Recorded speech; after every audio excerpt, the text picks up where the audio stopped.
Hey guys, how y'all doing? Well, I'm going to get right into it and we're going to pick up right where we left off. Let me know if that beat's too loud.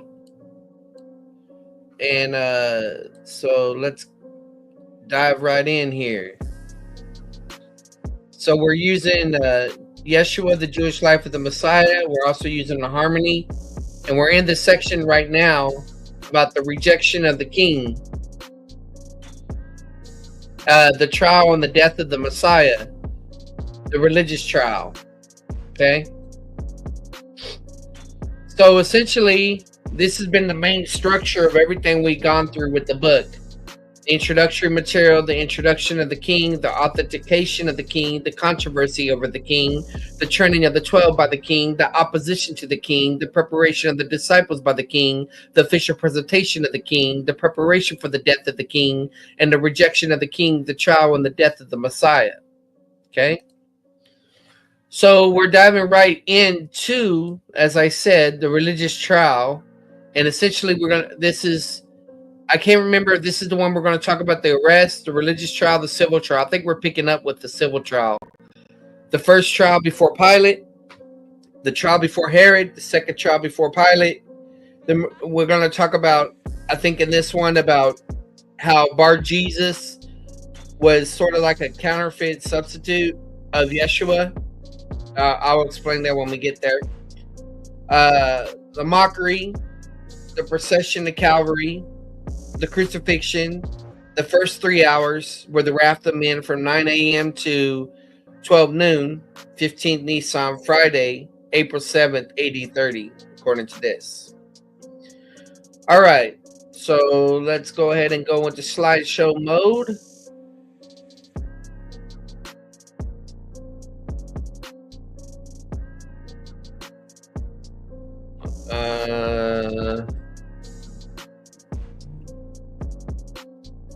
I'm not sure why it's not going. Oh, it's because it's on a different side. All right, hold on, guys.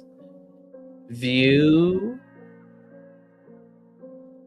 animation slideshow. It's on the wrong monitor.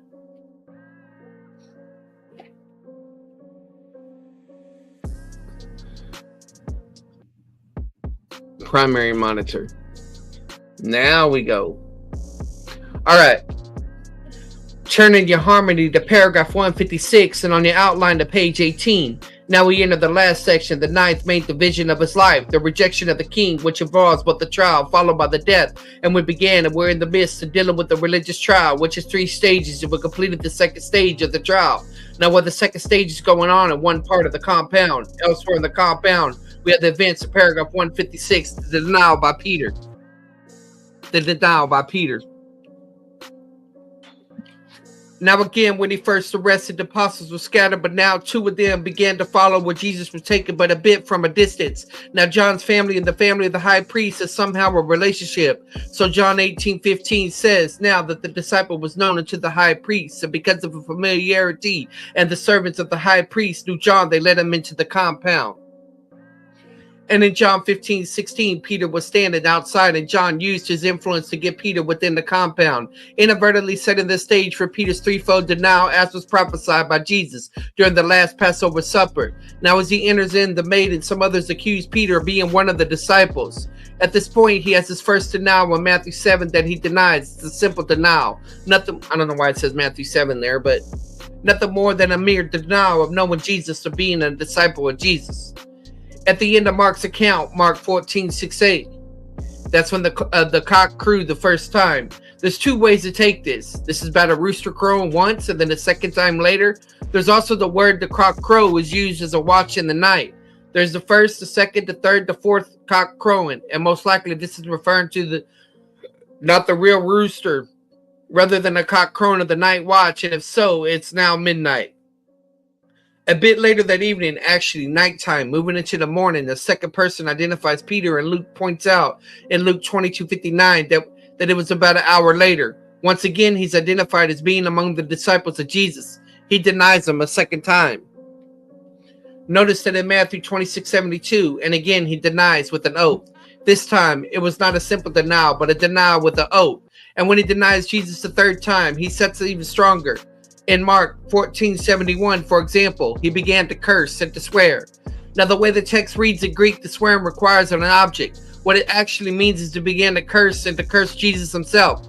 He went from a simple denial and now with an oath in which he probably used the name of God, and now he actually uses a curse.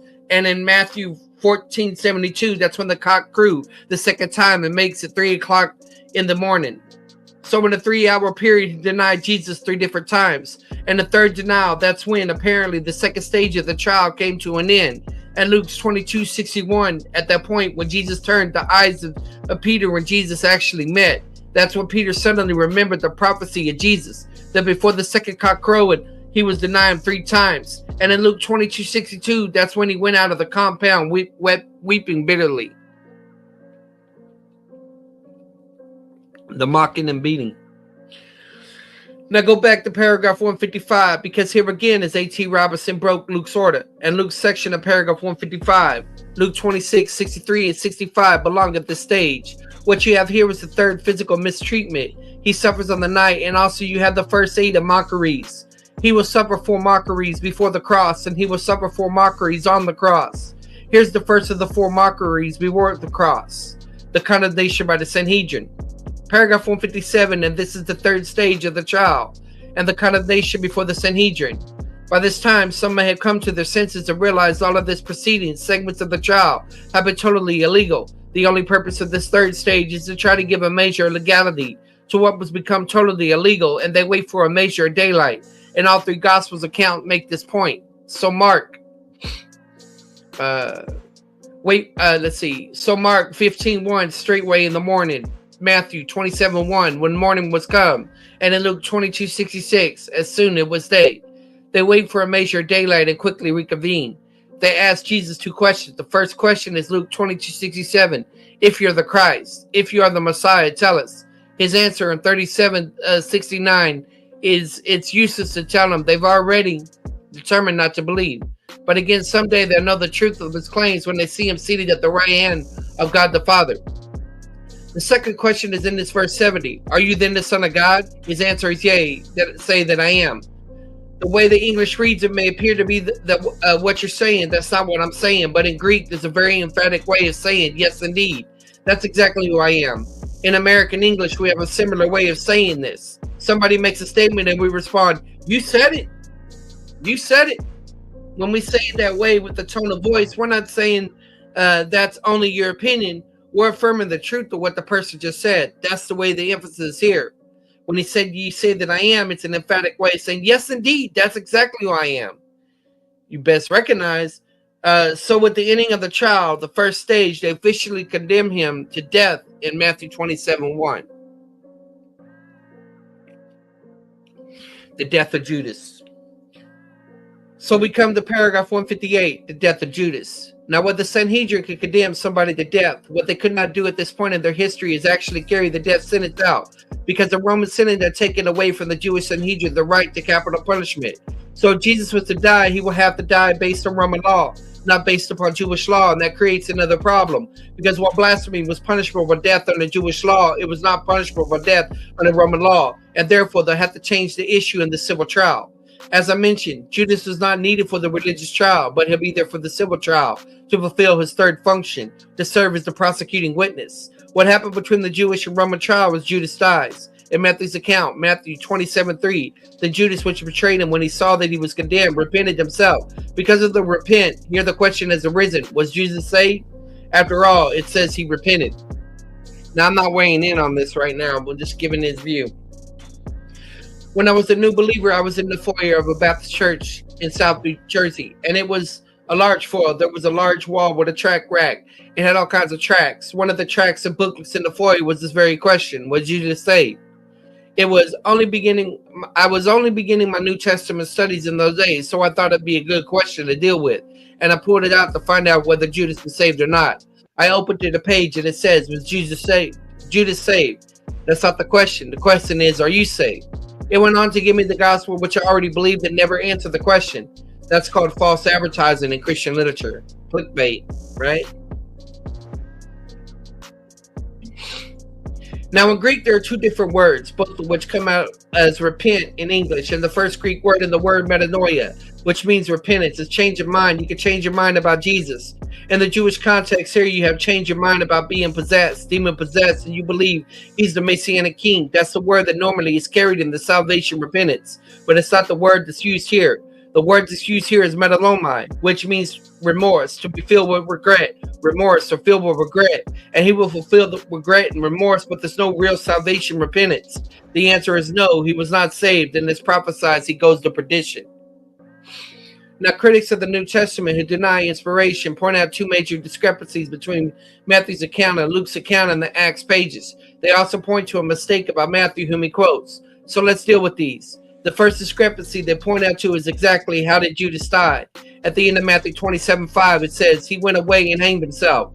But Luke says in Acts 1:18, falling headlong, he burst asunder in the midst, and all of his bones gushed out. In our English, he fell and his guts gushed out. So how did he die? Did he die by hanging, or did he die by falling with his guts gushing out? Now, from the perspective of Jewish law of that day, both statements are actually true. The principle is Jewish reckoning of time. Keep in mind the day does not begin at midnight, as in the Greek Gentile reckoning. It begins at midnight. So the Sabbath is not simply Saturday. Technically, the Sabbath is from sundown Friday until sundown Saturday. Now, Saturday night is Saturday, but it's not the Sabbath anymore.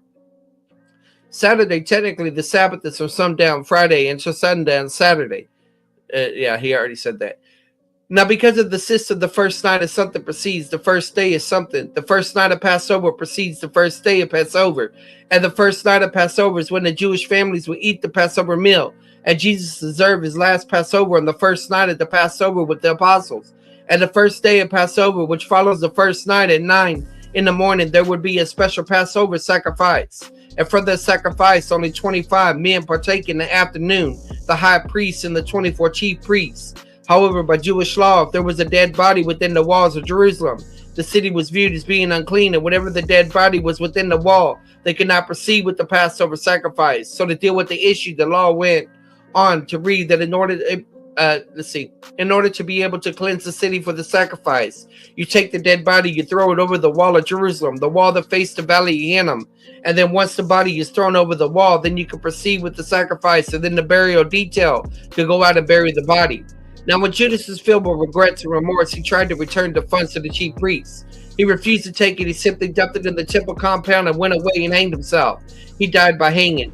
In order to maintain the city ability to perform the sacrifice at 9 a.m., his body had been thrown over the wall. In the fall, his guts gushed out. So from the perspective of Jewish law of the day, both statements are true. The second discrepancy has to do with who purchased the field. Now, Matthew points out it was the chief priests in Matthew 27:6-10 that purchased the field. But Luke says in Acts 1:18, now this man, meaning Judas, obtained the field with the reward of the iniquity. So he bought the field, the chief priests and Judas. Here again, from the perspective of the Jewish law, both statements are true. Now, by Jewish law, money wrongfully gained cannot be put into the temple treasury. Again, from the viewpoint of Jewish law, money wrongfully gained cannot be put into the temple treasury. We see that the law reflected in Matthew 27:6. It is not lawful to put them into the treasury, since it's the price of blood. And by Jewish law, those who knew the money were wrongfully gained had to return the money to the donor. However, suppose the donor dies before the money can be returned to them, then what do? You still cannot put in the temple treasury, but then you have to use the money to purchase something for the public good. And that's what they do. They purchase something for the public good. They purchase a field to bury strangers in. However, the purchase had to be still in the name of the donor, though the donor was dead, and therefore the actual legal documents themselves would have the name of Judas in it. So by technical Jewish law, Judas purchased the field, and the chief priests that do this are strictly his purchasing agents. So again, from the perspective of Jewish law, both statements are true. Now the discrepancy, not between Acts and Matthew, but the violation of the discrepancy of quotation. We read in Matthew 27:8, wherefore the field was called the field of blood unto this day. And it was fulfilled which was spoken by Jeremiah the prophet. And it goes on to quote not Jeremiah, but Zechariah. Now the last part of the quotation does come from Jeremiah. The first part comes from Zechariah. The second part comes from Jeremiah. So one way to respond to this is to point out why he doesn't mention both prophets, but he does quote a portion of Jeremiah. He just doesn't mention Zechariah. A second answer to the way to respond to this is sometimes when you're dealing with different scrolls, just by mentioning the first book of the scroll, it covers the whole scroll. So by mentioning Jeremiah, it covers the whole scroll of the prophet. So that would include Zechariah. The problem with this response is that if it's true, only if the first book of the scroll was mentioned, and the first book of that scroll would have been Isaiah, not Jeremiah. So if he said Isaiah, that would be a good way to respond it, but he doesn't say Isaiah. He says Jeremiah. Now let me give you a third response, which is my preferred response to this. Now notice only Matthew mentions this. Also remember Matthew's the one that continues to trace the consequence of the partible sin in paragraph 61. And notice what the field was purchased, the field of Akadama. It was named that once the field was purchased. Now take your Bibles and turn to the book of Jeremiah, chapter 18, make it chapter 19, although it's first mentioned in chapter 15. Now there was a section just outside of Jerusalem known as Topheth. Let me illustrate this for you. So you got right here, you got the Kidron Valley. So this would be Nakah, Kidron, and then you have Tophet right here, which he's also saying is the field of blood, which is Kadal Dama. And then Hinnom Valley's over here, and this is Gi Hinnom. And here's the Temple Mount, and here's Golgotha. So I guess he's saying it happened here. All right. Here's a picture of the walls of Jerusalem as they were in the time of Jesus. You had the walls, the temple compound. Golgotha was just inside the wall on the left-hand side, on the west side, and surrounded all sides of the city, except with the north side were valleys on the west side of the valley, on the south side the valley of Hinnom, and in Hebrew, by way that's Gehinnom. It's Greek, it becomes Gehenna. Gehenna became the technical name for the lake of fire for reasons I'll explain in a few moments. On the east side of the valley was the second valley called the Kidron Valley that separates the old city from the Mount of Olives. And right where the two valleys meet is the Old Testament is called Tophet. And Tophet is where the practice human sacrifice. And because of the practice of human sacrifice, that's where Jeremiah pronounces a specific curse. And the curse in Jeremiah chapters 15, 18, and 19 is that day will come, that they will bury in Topheth until there's no longer any room to bury, especially Jeremiah 19. 10 through 13. And so Topheth became a place of the burning of humans. And that's how Gehenna became Gehenna, the eternal place of the burning of humans in the lake of fire. Here it talks about the physical burning of humans as they were offered up as sacrifice to certain idols and gods.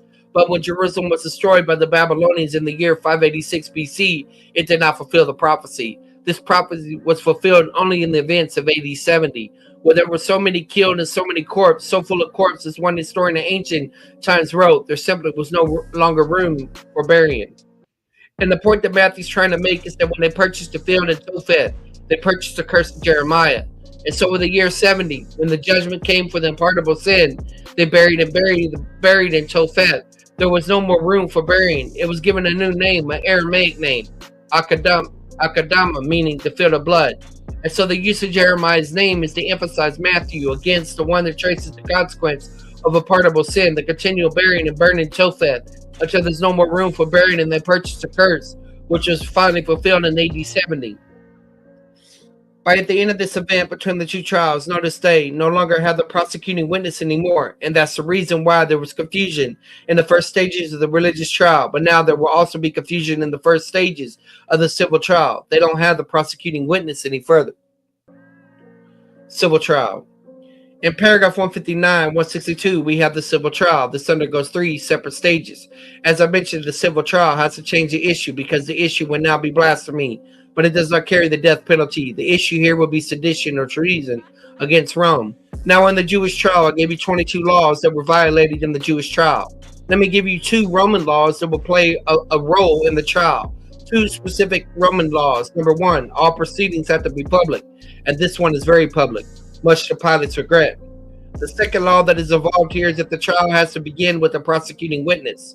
The trial began with a prosecuting witness presenting a charge punishable under Roman law. It's because of the second rule they have to have Judas present and given the charge, but they have no prosecuting witness anymore. The first trial before Pilate. Now in paragraph 159, we had the first stage, the first trial before Pilate. Pilate was a Roman citizen born in Spain. He served as procurator from the year 2636 AD. He was the longest ruling procurator in Judas history. This trial takes place at the midpoint of his procuratorship in the year AD 30. In contemporary Jewish writing, he's viewed as being noted for his cruelty, but normally a correct Roman following strict Roman procedure. And although it's the wee hours of the morning, he's dressed and ready to conduct the trial. He was anticipating the trial because earlier he had released a Roman cohort for Judas to make the arrest. I think that's supposed to say not for his cruelty. Now, John 18:28 says, they led Jesus before, therefore, Caiaphas into the place, or Praetorian, and it was early, and they themselves entered into the palace, and that they might not defile themselves, but might eat the Passover, and because the way it implies. Here the Passover has not yet been eaten. Some have suggested that Jesus ate his Passover meal a day early. But keep in mind, as far as the Mosaic law, he kept the law perfectly, down to every jot and tittle. The Mosaic law specified which night of the month the Passover must be eaten, and he would not have violated the principle. Now, in the context of John 18, the pronoun they goes back to the chief priests. He's not dealing with the Passover meal the first night of Passover, but for the Passover sacrifice of the first day of Passover, on which the high priest and 24 chief priests partake. But if anyone came unclean, they could not partake at the Passover feast, and that's why they go only so far and no further, so they may still partake at the Passover. And in keeping with the second Roman law, at the end of John 18:29, Pilate begins with the question, what accusation bring ye against this man? And Judas was supposed to step forward, but he's gone now. So in verse 30, they respond, if this man were not an evildoer, we should have not delivered him unto you.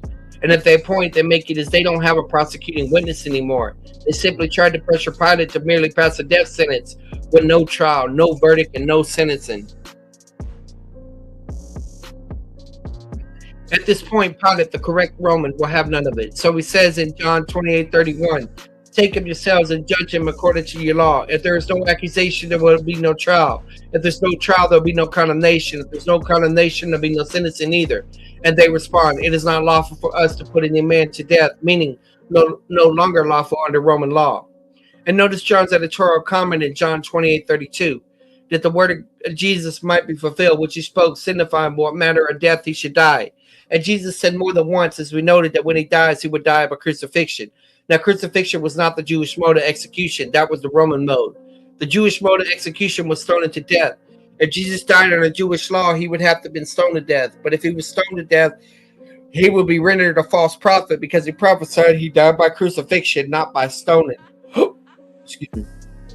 And the timing, by the way, specifies exactly what year the Roman Senate took away from the Jewish Sanhedrin the right of capital punishment. It says it happened 40 years before the temple was destroyed.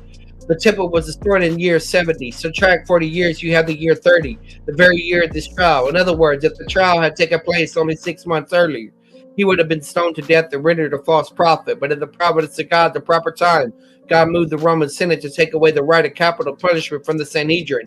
And so now if Jesus dies, he'll have to die under the Roman law, not under Jewish law. Now, when the leaders realized that Pilate would not proceed until he has a specific accusation, they finally produced one in Luke's account, Luke 23:2. They accused him of sedition, of treason, of 3 counts. First of all, perverting our nation, fomenting a revolt. Secondly, forbidding to give tribute to Caesar, an act of rebellion. But third, claiming himself to be a king. And if he claims to be a king, he claims to be a competitor to Caesar. Now, this is a specific charge so they could continue with the Roman trial. And what follows the accusation is the questioning of the accused. So in John's account, the end of John 28:33, he asked Jesus, are you the king of the Jews? Now, Pilate is not asking Jesus, are you the Messiah? From a Roman perspective, that's not where he's coming from. The point of his question is, are you really claiming to be a competitor to Caesar? At typical of Jewish response, he responds with a question of his own. In John 18:34, do you say this of yourself? Or did others tell you concerning me? Oh, what basis are you asking me this question? For the perspective of a Roman or the perspective of a Jew? Hey, William. And Pilate answers in John 18:35, am I a Jew? Your own nation and the chief priests delivered you unto me. What have you done? And Pilate says, I'm not a Jew. That's not where I'm coming from. You've been turned over to me by the Jewish chief priests with a specific accusation. So are you claiming to be the competitor to just Caesar? And once the question is clear, the issue is clear, he can answer in John 18:36. My kingdom is not of this world. If my kingdom were of this world, then wouldn't my servants fight, and I should not be delivered unto the Jews. But now is my kingdom not from hence, or not from now. Simply put, no, I'm not a competitor to Caesar, and that for 2 reasons. First of all, my kingdom is not of this world.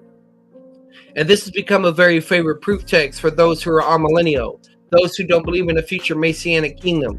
They claim that when he said, "My kingdom is not of this world," shows his kingdom will not be in this world. But there's a difference between saying "of the world" and "in the world." It's not a play on semantics with them because it's the very same gospel. In the two preceding chapters, 16 and 17, he himself makes that distinction. Concerning himself and believers, he says, "We are in the world. We're not of the world." Now, to be of the world is to be of this world's nature, and the believers are no longer of this world's nature. As long as he's living, he's in the world, but no longer of it.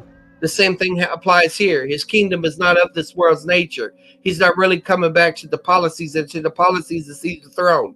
He's coming with his own throne, the throne of David, with his own kingdom, the Messianic kingdom. So his kingdom will someday be in the world, but never of this world, never of this world's nature. The second reason he does not compare to the Caesars because his kingdom is not for now. As a result of rejection of the king, as a result of the unpardonable sin, as we saw in paragraph 61 and 64, his kingdom will not be set up at this stage of Jewish history. And in John 18:37, Pilate asks a quick question: "Are you a king then?" Meaning, are you a king in any sense of the term? And Jesus answered, "In one sense, I am. I am a king of the truth. And those who are the truth hear my voice." But this stage now comes to an end with a sarcastic question in John 18:38. What is truth? And what is so sad for Pilate is this: at this moment, he's looking at the truth and failed to recognize him where he stood. The result in Luke 23:4 is that he comes out and issues the first of several declarations of innocency. Insofar as Pilate is concerned, he's no threat to Rome. While following this first declaration of innocency in Mark 15:3, they begin to accuse him of many other things. And Jesus responds in Matthew 27:12 by saying nothing. And in Mark 15:4, when Pilate asked Jesus to respond, even then in verse 5, Jesus refused to respond. Now, as these accusations are being brought out on Luke's account, Luke 23:5, someone happens to mention that Jesus originated from Galilee, and the mention of his Galilean origins gives him a way out of his perspective. The situation, because while both Samaria and Judea are under this jurisdiction, Galilee was not under Pilate's jurisdiction. This was under the authority of Herod Antipas, who had come to Jerusalem to help maintain order during the festivals. So he chooses to send Jesus over to Herod Antipas, the trial before Herod. Paragraph 160, the second stage of the civil trial, is the trial before Herod Antipas. And Herod Antipas was the son of Herod the Great, the one that tried to kill Jesus when he was 2 years old in Bethlehem. Now this Herod is the Herod's son. Now this Antipas here is one about a year or so earlier had beheaded John the Baptist. Only after hearing about the beheading of John did he begin hearing about the miracles of Jesus. And he even sent for him once, and Jesus simply said, "Go and tell that fox no." But now he has his opportunity, and he wants to have Jesus perform these miracles for him. He wants to be entertained by these miracles, but Jesus responds with not answering any questions and giving no signs. And so Antipas simply reduces him to the second mockery he suffers on this night, but he uses a second declaration of innocency. As far as Antipas is concerned, he's no threat to Rome. Now Luke 23:12 says, "And Herod the Pilate became friends with each other that very day. For before there were enmity between themselves. The enmity between them was created because of the events that occurred when Pilate became procurator. He had brought Jesus to Jerusalem and the outer walls of the temple compound. He looked at the Roman shields. And the problem for Jews is that these shields had images of the gods and goddesses that the Romans worship, and they went against Jewish sensitivities concerning idolatry. A riot broke out, and Pilate released his soldiers, and many got killed on the streets of Jerusalem on that occasion. He still refused to take the shields down. Antipas knew that as long as the shields were up, they would be a constant bullet point for rebellion. So he asked power to take the shields down. Power was still refused. And so Antipas wrote a letter to the Roman Senate, and the Roman senator ordered Pilate to take down the shields. Now he had no choice. As a result, the two became an enmity between themselves because they felt each other were not recognizing each other's authority. But now the problem is sent to the Galilean, to the one in charge of the Galilee. There's a recognition of mutual authority. They become friends at Jesus' expense. You ready to debate, code, and pray? Well, what can I say? You better pave the way. I'm not afraid to debate. Just pick the time and the date, and we'll see what you got. Not gonna hold nothing bait. Anyway.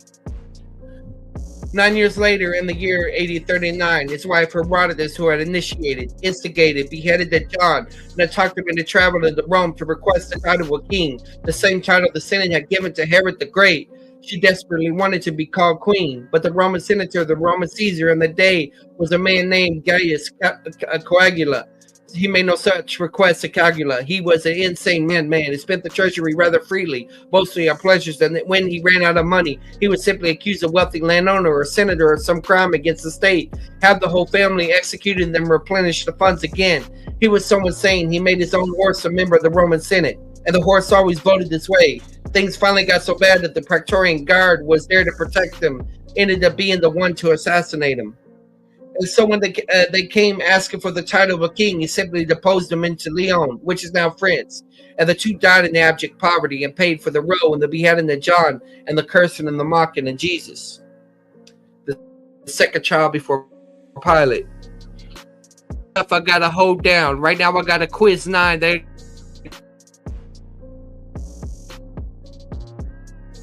gotta get it on my mind. Pretty soon I'm coming up on a final and it's breaking my spinal, but what can I say? I'm still gonna get it for the grade. Gonna finish the class in the best that I can, but it seems like I'm gonna take a stand. Also, I got some debates coming up in December. That's something for you to remember. Maybe you tune in and you will find a way to compete with the way that I debate, and hopefully you will see that maybe this isn't a good way for you to come into the gate. Maybe you should pick someone on a lower class weight class level. I don't know what you say, but maybe you think I'm a white devil. I'm not even sure if you're a black Hebrew Israelite, or maybe you may be Israel white. I don't know what the type you are, but it don't matter because I'm still going to give you bars, and hopefully you catch one. If not, the others will catch strays. What can I say? But now I'm going to forget about the debate and go straight to going back over the things that I'm going to be tested for. And you know what I say? You're going to see what is next in store. All right. The second child before Pilate. Paragraph 161, we come to the third stage of the civil trial. What now happens is the Pilate will make several attempts to have Jesus released, and the first attempt is in Luke's account, Luke 23, 13, and 15, which falls back on the second declaration of innocency given by Antipas. Meanwhile, Herod issues the third admission of innocency, but that won't appease the mob outside. So he falls back on a custom that developed between the Jews and the Romans that on the feast day as a good would just the Romans would release a political prisoner. We see the custom mentioned in John 18:39. All right, you want to call it excuses? So this is what you do. Contact SFT. All my debate scheduling goes through him. So you're going to contact him, or are you going to come up with excuses? We see that the custom mentioned in John 18:39 and John 18:40 says, not this man, but Barabbas. Now, Barabbas was a robber. The word robber in English implies someone that goes around stealing things, but that would not be punishable by death anyway. He was a robber in the sense that Josephus used the term in his works on the Jewish antiquities at Jewish War of 80-70. It's a term that's used of Jewish bands that were actually rebels who would be characterized by robbing to supply the rebellion. The fact that he was a rebel, you can see from Mark 15:7. And there was one called Barabbas lying abound with them that they made insurrection. Maybe in Luke 23:19 makes it quite clear that Barabbas was more than someone stealing things. He was a rebel robber, and he was facing his own death penalty in prison. Now, Barabbas is not a name, it's a title. It's a Hellenized title of two Aramaic words, Bar Abba. Bar meaning son of, Abba was this person's father's name. And that was his father's name, but also in Aramaic, it means the father. He was the son of Abba. He was the son of the father, but the Gospels probably do not give us his actual name to avoid confusing the reader. His actual name was. It was the same name as Jesus in Hebrew, Yeshua. He was Yeshua Barbas, Yeshua, the son of the father. He had the title of actually guilty of the very crime. The other issue is accused of, and the other issue is the true son of the truth. And this is hey, William.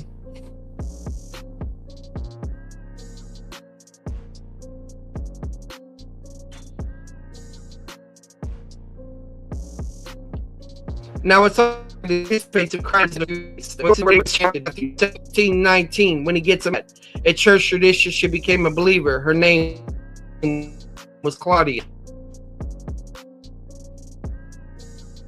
And the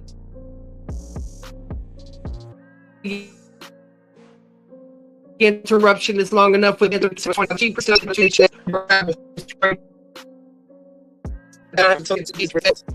has given them this choice. It's also failed to have Jesus released. Because the third attempt to have Jesus released in John's account, John 19:1. The pilot therefore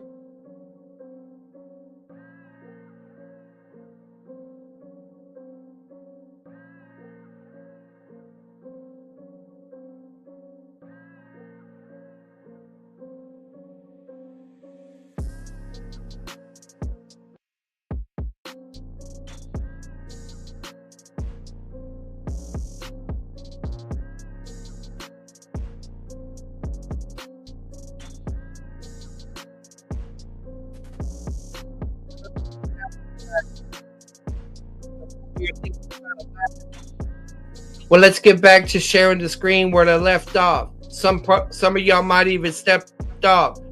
But what can I say? You wonder if I got slept on. But you know what left on? Go back to the current stage. All right. We'll leave off for Claudia. Now it's obvious that he anticipates him crying out for Jesus of Nazareth to be released. When the choice is getting ready to be made, the procedure is temporarily interrupted in Matthew 17:19, when he gets a message from his wife warning him not to get involved with this.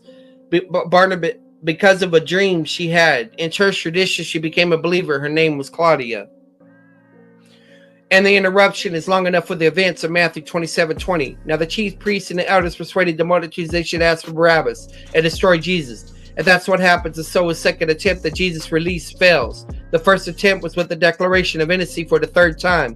And the second one is giving them the choice. And it's also failed to have Jesus released. Then comes the third attempt to have Jesus released in John's account.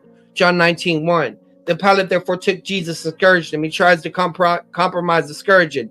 Then Gospels provide no details about the scourge, because when the Gospels were written, nobody knew what a scourge entailed. By 2,000 years later, we don't always appreciate the amount of suffering he suffered before he got to the cross. There are two kinds of scourging. There was the Jewish scourging and the Roman scourging. The Jewish scourging was called 40 save 1.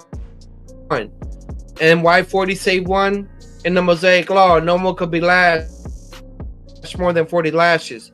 And so it's part of, and the question came up, suppose the last was lashed and mistakes around the town would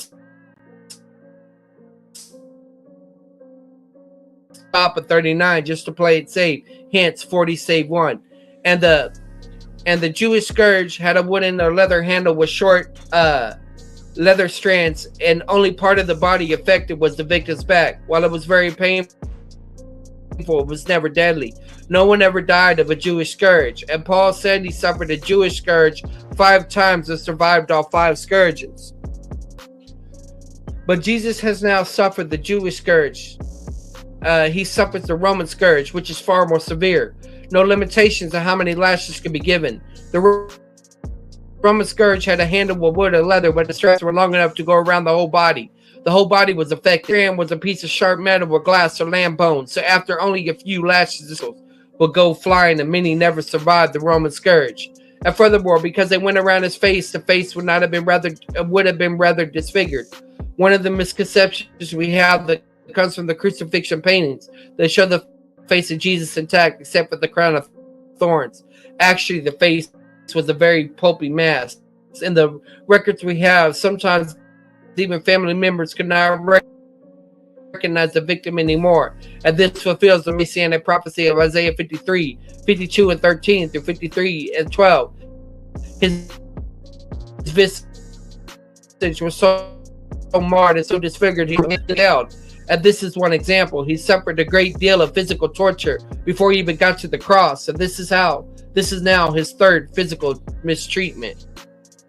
We also have here the third mockery. Because of this, the scourging was not enough that they put upon a purple colored cloth that will resemble a robe. They put on his head a crown made of thorns. In Israel, these thorns come to razor point sharp. It was brushed against one lightly, it could still cause you to bleed.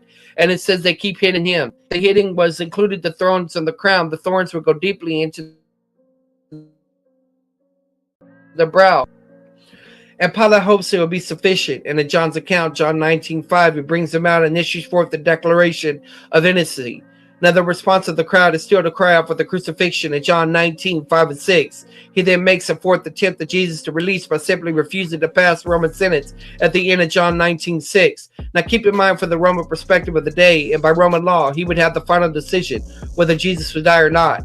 If he does not pass Roman sentence, Jesus cannot die, and so he refuses to pass Roman sentence at this stage, and that causes the multitudes of the mob in John 19:7 to finally drop the charge of sedition.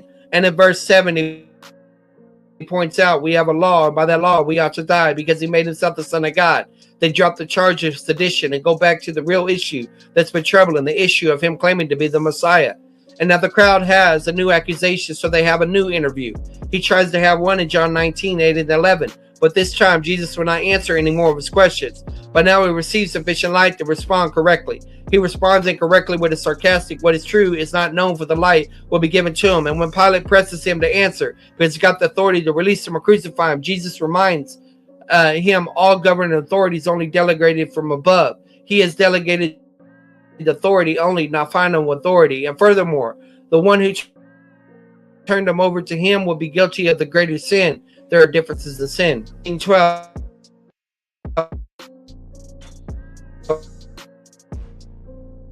upon the Pilate saw his friend, everyone that makes himself a king speaks against Caesar. Pilate therefore, what for? Heard these words. What words? If you release him, you're not Caesar's friend. He then takes his place upon the judgment seat, and from the judgment seat, a verdict must be issued. If the verdict is guilty, a sentence must be issued. And the question is, why would he be intimidated by this one crime? What does he care what they say? And normally he would not care, but Pilate's in a difficult situation because of events going on back in Rome, because Pilate got his job as procurator at the influence of a friend named Sejanus. Sejanus was the captain of the Praetorian Guard, a friend of Pilate. And when he became captain of the Praetorian Guard, an influential position, he got the job for Pilate to become procurator of Judah and, Samaria.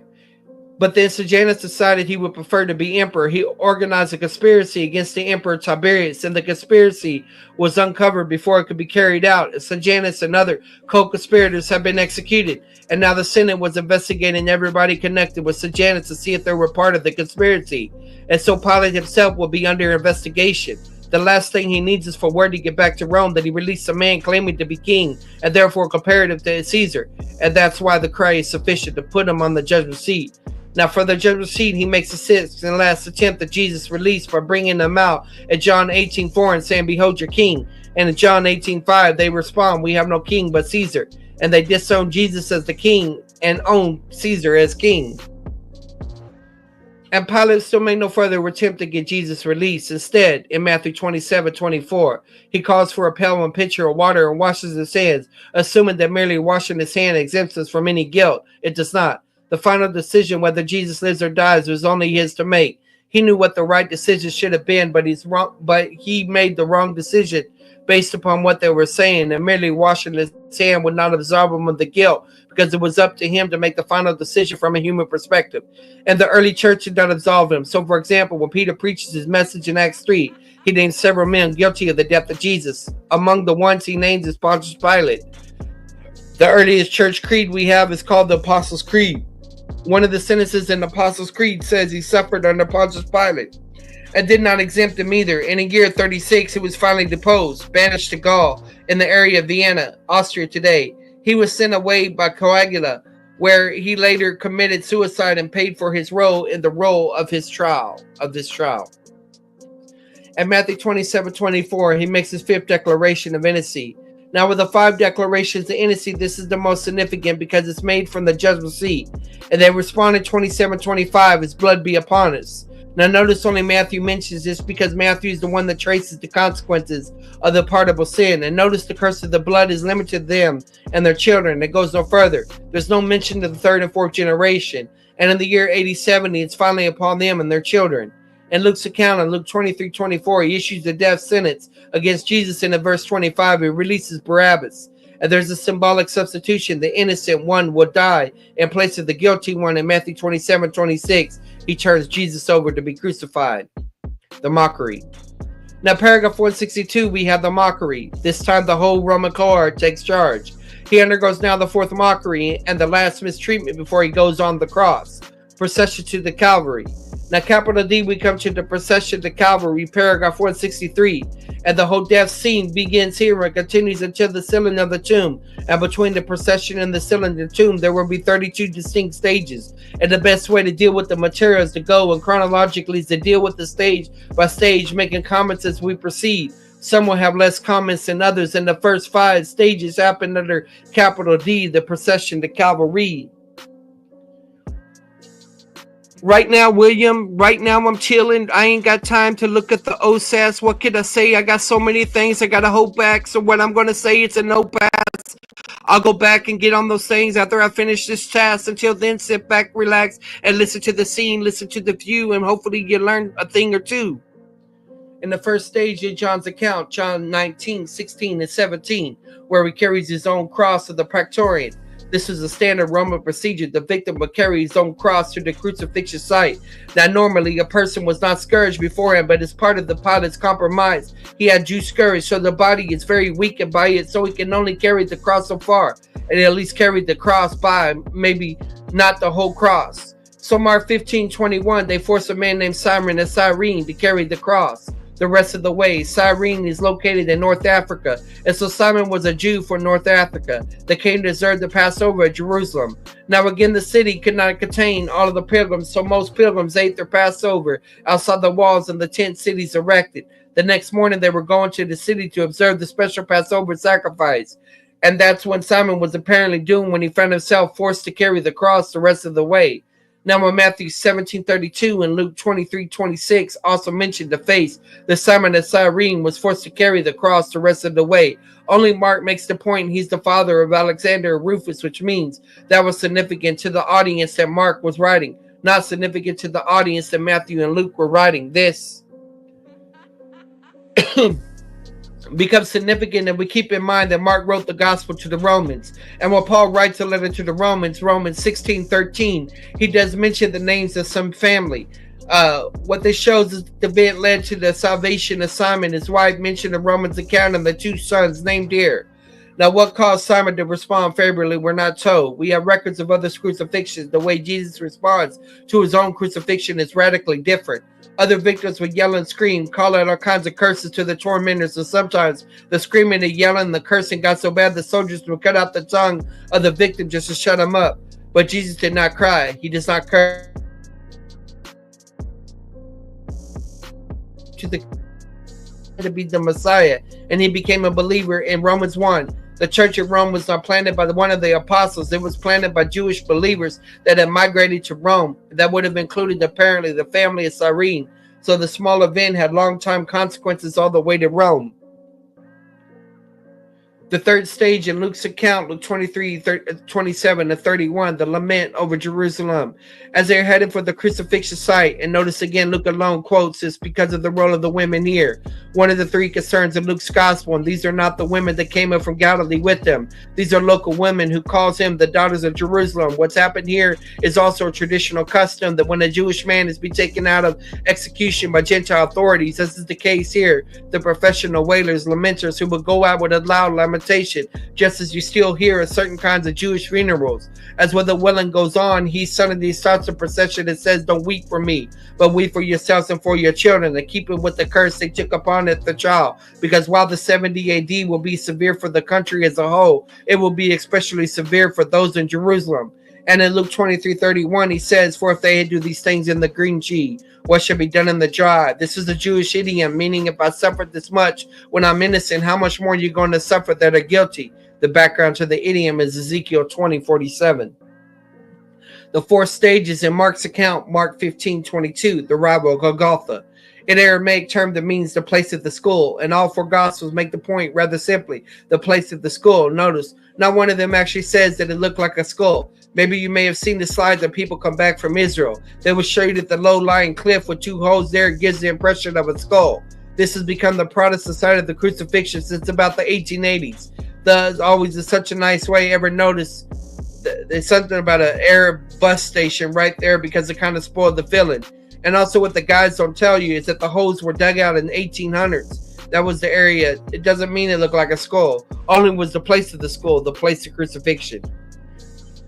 There are similar things in America here in Dodge City, Kansas, a place called Boot Hill. And I've been there twice. It's not Boot Hill because it's shaped like a gigantic boot. It's called Boot Hill because of what happened there. Gunfighters are buried with their boots on. That's how it's intended to be mean here. It's not that it looked like a skull. It means the place of skull, the place of execution. And between the Protestant and Calvary site, at this point, the Calvary site is in the correct site. The more correct site, not based on Calvary tradition, based upon Jewish traditions of Messianic history and archaeology. Now, if you go back to page 226 and look at the footnote, he mentioned the sepulcher. Could not be because it stands within the walls. He wrote this in late 1800s, so early 1900s, before the archaeology actually discovered the walls. The walls, the present-day walls, are built by the Turks in the 1500s. Where the church stands today was outside the wall in the 1st century. The walls did not follow the same lines in every case. Now, the 5th stage is the refusal to drink a mixture. They offered him in Mark 15:23, wine mingled with myrrh. Matthew adds it was mingled with gall. This was a mixed drink given to a victim just before the nailing because it would help deaden the pain. It also makes you very lightheaded, and because he must have full control of his senses because of spiritual conflict he has to fight on the cross. He refused to partake of this mixture. It also means he will suffer the pain that much more severely than the others being crucified with them. Okay, so now we're in section 9, the rejection of the king, the trial and death of the Messiah, and section E, the crucifixion, and the first 3 hours, the wrath of men. We come to paragraph 164, 166, the crucifixion. It's on the 15th of Nisan, April 70 AD 30, and that's probably April 7th. And the first 3 hours on the cross, we suffered the wrath of man. It is now Friday morning from 9 a.m. to 12 noon. And this segment is going to contain 6 stages through 17. And the 6th stage is the actual crucifixion. Mark 15:24, they crucify him. Matthew, Luke, and John just as simplified. Mark adds in Mark 15:25, and it was the 3rd hour that they crucified him, responding to our present day 9 a.m. So keep in mind it's now 9 o'clock in the morning of the first day of the Passover. At visualized 2 months, the Temple Mount and the Mount of Golgotha. The Temple Mount, the literal lamb, was now being offered up as Passover sacrifice. And now on this other mount, the Passover Lamb of God was being offered up. Now, as it was with the scourges, so is with the crucifixion. No details are given. Because when the Gospels were written, people all knew what a crucifixion entailed. But now, 2,000 years later, many don't understand the fullness of it. And there are also some misconceptions we have because the way the crucifixion has been painted in the preceding centuries. So we have to focus just for a few minutes on this. And so he's given the different ways that the cross is being used here. It's possible it could have been this one. The title would be at the top. It could be a beam one. He's saying it's not the X one. And it's not this one here where the title's at the bottom, but there's a T-bar at the cross. He thinks it's number 4, where you have the title and you have the cross and you also have the stand. The Romans used 4 different types of crosses. The first type was the telephone pole type, though not anywhere near as smooth. The second type was a capital X format, and in church tradition, Peter was crucified on this kind of cross upside down. The third type was a capital T format, and the fourth type is a more traditional small t format. We don't have enough information within the Gospels to know with 100% certainty what kind of was actually used. We can reach a high level of probability, but there will always be a measure of doubt as exactly the kind of cross that was used. Now, generally speaking, the first 2 types of crosses were not used outside of Italy. If we could say they were never used outside of Italy, then we could just rule them out, but there are some exceptions, and therefore they cannot be entirely ruled out. If our choice only between the 3rd and the 4th type of the cross, then we know what kind it was. Because part of the procedure is to nail on the cross a documented piece of wood that will spell out the reason why the person was being crucified. Now, in the capital T format, they put it below the feet. But in the small t format, they put it over the head. We'll see momentarily that they put it over the head of Jesus. So if the only choice is between the 3rd and the 4th, then the 4th would be the correct choice, not the 3rd. However, they also put it over the head in the telephone pole type. They cannot be entirely ruled out. So I'd say it's about a 5 to 10% chance it was the first kind, and 90 to 95 chance it was the last type. The only difference it will make for the rest of my discussion is that the hands were crisscrossed and not stretched out. The cross was laid on the ground, and the person who laid on top of the cross, 2 nails were used in the first cross.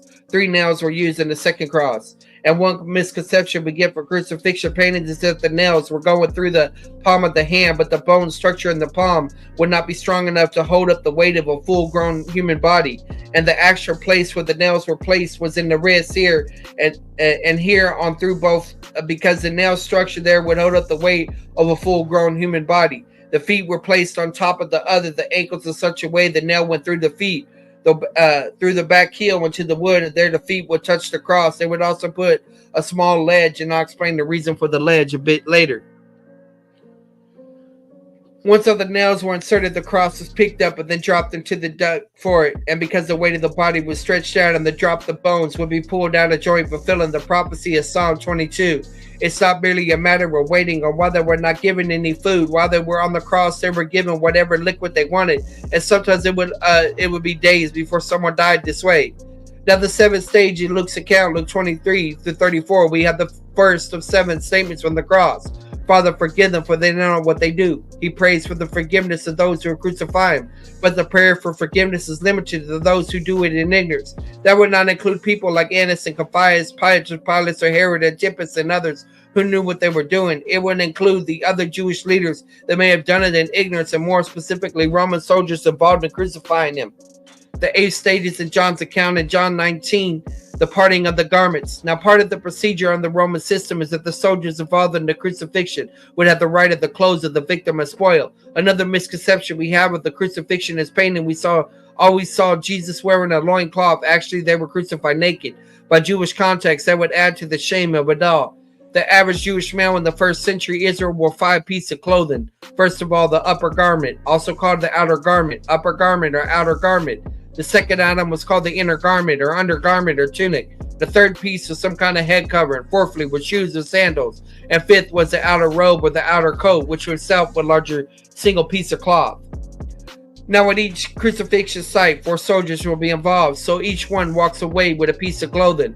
So one had the upper garment, one the undergarment, one the head covering, and on the shoes. Because the outer robe itself was the largest single piece of cloth, they would normally tear it into 4 parts, and every soldier walked away with a piece of cloth. But the kind of coat he wore was the kind of coat normally worn by the wealthy class, and because of its uniqueness, they decided not to tear it apart, but to gamble it and cast lots for it. And one soldier walked away with the whole robe, fulfilling the prophecy, also Psalms 22. We know earlier Jesus lived on the poverty level, so how did he get this kind of coat? And we do not know for certain, but we have one hint that we saw back in Luke 8, 1 and 3. This ministry was financed by several wealthy women, and it would be one of these wealthy women gave him the coat. Now, the 9th stage is direction of the superscription. In John's account, John 19, 19, 22, Matthew 27 and 37 specifies it's placed over his head. That's how, if we know we have to choose between the 3rd and 4th, that the 4th is the correct choice. And again, normally they would spell out the accusation of the crime he was guilty of, but the way Pilate chooses to word it does not read it like an accusation. It reads like a simple title: Jesus of Nazareth, the King of the Jews. He even spelled it out in 3 different languages: in Hebrew for the Jews, Latin for the Romans, and Greek for everybody else. The leaders understand the way it reads. It reads like a title, not an accusation.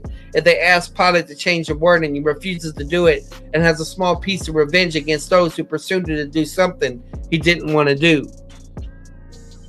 Now, the 10th stage is the co-crucifixion of 2 other men in Matthew 27:38. Then are they crucified with him 2 robbers. Again, this should be rebel robbers or rebels. 2 men that participated in the rebellion of Barabbas. Barabbas got released from the Passover. These ones were not so fortunate. They co-crucified with him, one on his right side and one on his left side, fulfilling the prophecy, Isaiah 53:12. He was numbered among the transgressors. I've done some research to see if we can determine who the other 2 men were. I still don't know who one of them is, but I believe I finally discovered who the other one was. Now, this is a joke, guys. One of these 2 men was the father of the Apostle Paul, because Romans 6, Paul says, my old man was crucified with him. Get it? How many of you wrote that down before you realized it was a joke? The 11th stage is the 5th mockery. These are 4 more mockeries when he's on the cross. The 5th mockery is Mark 15, 29 and 30, committed by those who simply happen to be passing by. The site of the crucifixion is right near one of the gates, now open for Passover morning. Traffic in and out. They can see who hangs on there. They can read the title or accusation. They can reduce it to a mockery. The 12 stages in Mark's account, Mark 15, 31 and 32, which is the 12th stage in the 6th mockery. This is committed by the Jewish leaders. He mentions the scribes who were Pharisees and the chief priests who were Sadducees. And Matthew mentions the elders, also Pharisees, so both Sadducees and Pharisees mock him while he's on the cross. The 13th stage is the 7th mockery in Luke's account, Luke 23, 33 to 37, committed by the Roman soldiers, actively crucifying him. So both Jews and Gentiles become guilty of mocking him while he was on the cross. The 14th stage in Matthew's account, Matthew 27, 44, we have the 8th mockery, and this is committed by both men who were co-crucified with him. And notice that initially both of them participate in mocking him. The 11th, 12th, and 13th, 14th stages, there are 4 mockeries by 4 different groups, but there are 2 common elements in all 4 mockeries. First of all 4 groups mocked specific messianic claims he had made during his public ministry. He made several different kinds of claims on messianic, and now they take one or more of these claims and reduce it to mockery. But secondly, all 4 groups challenge him to prove his messiahship by coming down from the cross, to prove his claims by coming down from the cross. Now, if Jesus had taken and accepted their challenge, it would have proved him to be a false messiah. What we have here is Satan's last attempt to keep Jesus from the cross at this point. So again, while he wants him dead, he doesn't want him to die at that time and in this way. And with each of these 4 mockeries, using the pride of life motif, he wants to get him to come down off the cross. If he uses maximum power to come off the cross, it would have proved him to be the false Messiah. This is the way the Messiah was supposed to die, keeping with Psalms 22, Isaiah 53.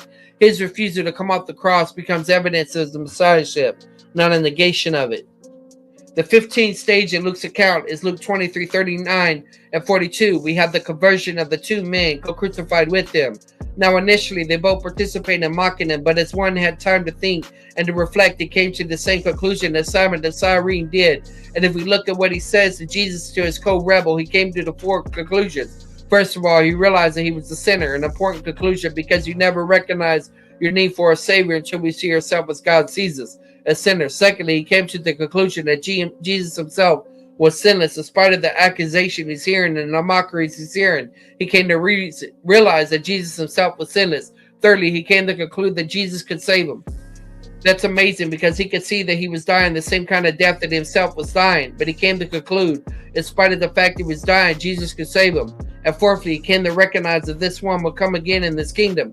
Again, an amazing conclusion. He could see it there. Jesus was dying, but he knew he'd come again with this kingdom. And he requested to be remembered when he come back with this kingdom. And this brings on the 16th stage in Luke 23, 43, which is the second statement from the cross. I say to you, today you shall be with me in paradise. And the point is, you won't have to wait till the kingdom to remember. He'll remember this very same day. On this day, both will die. And once they die and go to Abraham's bosom, and that will verify the truth of his claims, which the other 4 groups are mocking. The 7th stage is in John's account, John 19, 25 and 27. Here we have the 3rd statement from the cross. At this point, several women come to the foot of the cross. 4 women in particular. There's Mary Magdalene, who plays a more significant role with the resurrection.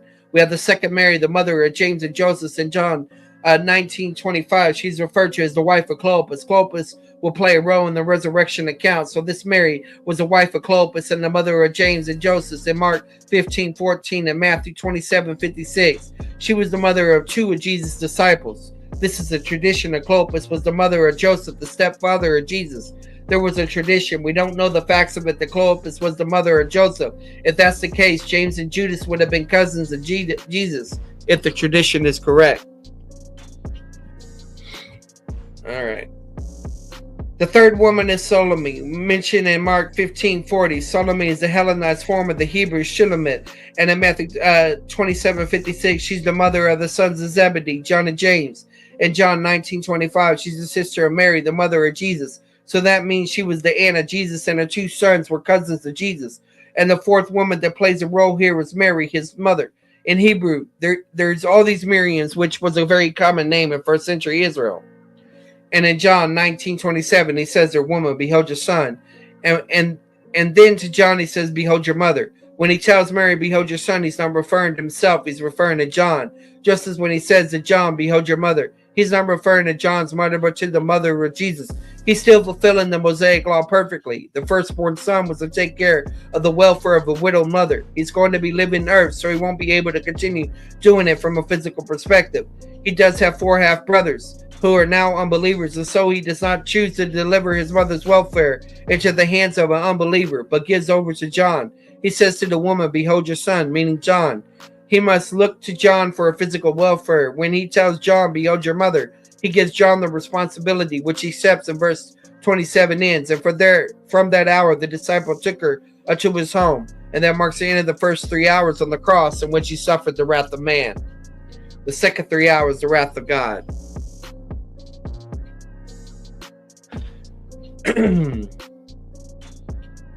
Now, paragraph 165, we come to the second 3 hours of the cross, where he will suffer the wrath of God. The second 3 hours of the cross will cover 12 noon until 3 in the afternoon. Now, Luke's account in Luke 23, 44, and 45 mentions the fact that darkness envelops the whole land, a thick darkness that lasts for a full 3 hours, the same 3 hours which normally are the brightest time of the day in the land of Israel. It also extends to the surrounding territories, apparently.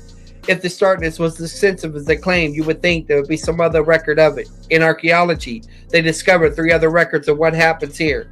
2 come from Egypt, south of Israel, and 1 comes from Turkey, now north of Israel. The first one from Egypt is by a Greek scientist by Dionysius. He reports seeing the darkness of the city of Hierapolis in Egypt. There's a tone of irony because Hierapolis in Greek means the city of the sun, but the sun had been blacked out in the brightest time of the day. The second source also comes from a Greek scientist in Egypt. His name is Diogenes. I'll quote you what he wrote. Now keep in mind he was pagan, and yet he has some measure of spiritual insight. There was a solar darkness as such like that either the deity himself suffered, or at the moment to sympathize with one that did. I repeat that. There was a darkness as such like that either the deity suffered at the moment or sympathized with one who did. He had no way of knowing this, but both statements are true. Deity suffering at the moment.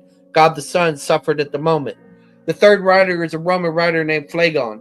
Phlegon lived in Asia Minor. Asia Minor is now Turkey, and he writes this: there was a great and remarkable eclipse of the sun above any that ever happened before. At the 6th hour of the day was turned into the darkness of the night, so the stars was in heaven. There was a great earthquake in Bithynia, which overthrew many of the houses in Nicaea. He mentions not only a darkness, a very thick darkness, he also mentions the earthquake. As you can see, the moment death occurs, an earthquake also occurs. Now, more important for us is the theological significance of the darkness. That's what we covered earlier in the Garden of Gethsemane experience. It marks a point of a spiritual death. There's a separation for the Father. For 3 hours he separated, and for 3 hours he suffers the wrath of God. By the way, this paragraph contains stages 19 through 25. The 20th stage is in Matthew's account, Matthew 27 and 46, where he cries out, "Eli, Eli, lama sabachthani, my God, why hast thou forsaken me?" It's a quotation of Psalms 22:1, a Jewish practice. When you quote the first verse of a segment, you imply the whole segment. The point is, he applied the whole psalm to himself. Now, taken out of context, it might seem like a cry of despair, but in the context of Psalms 22, it's a cry for help. A cry for help that comes at the end of having suffered 3 hours of the wrath of God for our sins. It was the only time he addressed him as Eli, Eli, my God, my God. 170 times in the gospel. 170 times he calls him Father. And 21 times he calls him my Father. The only time he calls him addressing him, my God, is right here.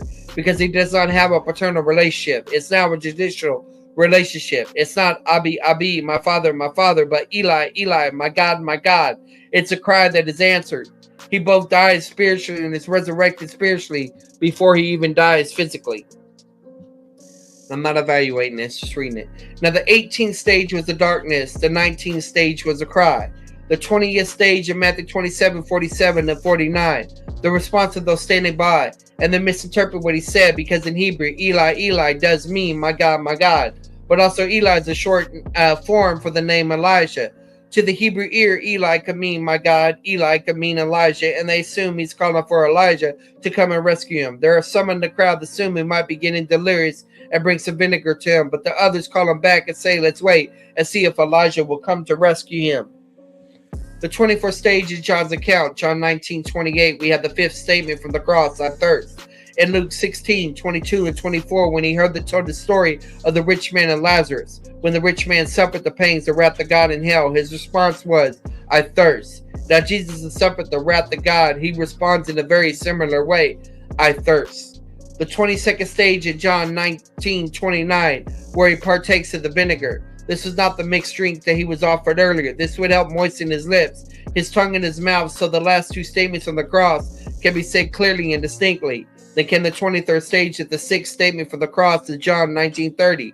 It is finished. Those three words make up one Greek word, tetelestai. Doesn't mean it is finished, but in a unique way. A few years ago, archaeologists were digging and uncovered the office of the ancient CPA. What they found was a stack of invoices, a stack of bills, and across each bill was the one word written, tetelestai. It does mean it's finished in the sense of being paid in full. All of the blood animal sacrifices were now paid in full. The animal sacrifice is nothing but installment payments. Now the shedding of his own blood makes a final payment for what sin required. Hey, Big Stack. Hi, Michael Lionheart. Oh, no, this is not an open stream. This is me doing my homework stream. But welcome to the channel. Now, the 24th stage is the seventh statement for the cross. Is found in Luke's account, Luke 23:46. And when Jesus had cried with a loud voice, he cried, which is tetelestai. And then he says, Father, into thy hands I commend my spirit. That's your seventh statement for the cross. Notice the voluntary character of his death. Notice how he addressed God again, now as Father. The restoration of the paternal relationship, and again, he both dies spiritually and is resurrected spiritually before he dies physically. And the word means to dismiss. He dismissed the spirit from the body. He chooses the moment of his death and then hands over his human spirit from the safekeeping of God the Father. Now, the 25th stage you have is actual physical death at the end of Mark 15:37. He gave up the spirit. In Mark 27:50, he yielded up his spirit. In Luke 23:46, he gave up the spirit. In John 19:30, he bowed his head and gave up his spirit. Normally, when you die and your head falls, but he put his head down. He dismissed the spirit from his body.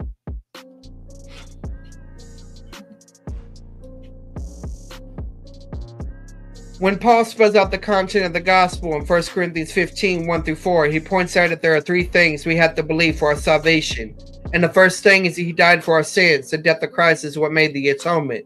The New Testament develops a great tale, the theological implications. The result of his death that we're going to survey for a couple minutes because it's very significant. No, I'm not scared of informal debates. I just ain't got time for it right now. If you think I'm scared, why don't you watch when I pulled up on the Black Hebrew Israelites? Why don't you see when I pulled up on Mahler? Why don't you see when I pulled up on JP? I ain't scared. I ain't never scared, as they say. I just prefer formal debates. I spar on Clubhouse too. Anyway, and Discord. The New Testament develops in great detail the theological implications. The result of his death, for the going to survey for a couple of minutes because it's very significant. First of all, his death is a satisfaction. It means a full legal equivalent of the wrong done. The law has been satisfied what is demanded according to the wrong done.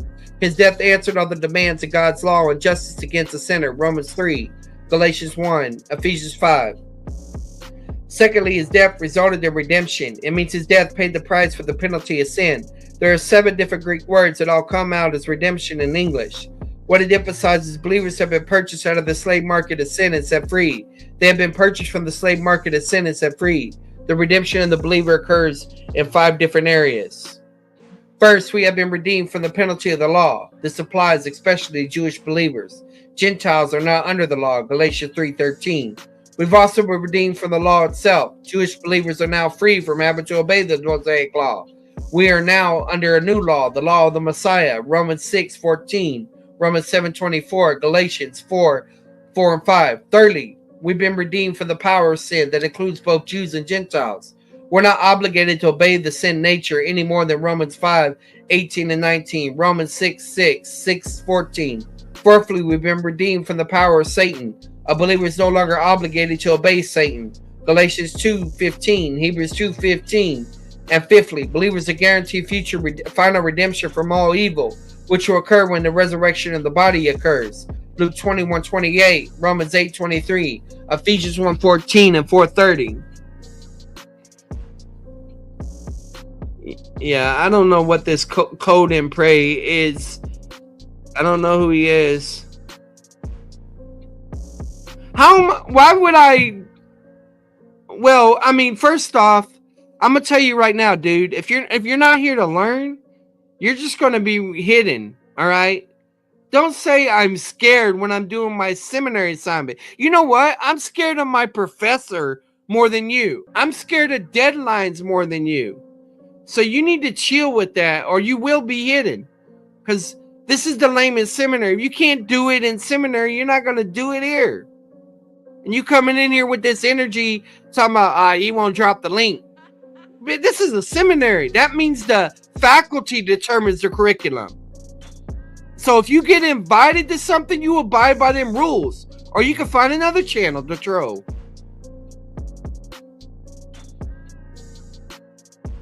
Alright. The third result of propitiation, it means that God is satisfied with the death the Messiah accomplished. It's to appease the wrath of God against sin, to propitiate, to appease the wrath of God against sin. It does not mean that his death merely satisfied a vengeful God. It satisfies the God who is just, righteous, and holy, and the wrath of God was poured out against sin. Number 4, it was also a reconciliation. Definition means a change of relationship of one person to another person, to change from enmity to friendship. The point is this: the position of the world was changed by his death, so all men are now able to be saved. His death rendered the whole world savable, though salvation will apply only to the individual who will believe. Romans 5:10, Colossians 1:20, 2 Corinthians 5:19.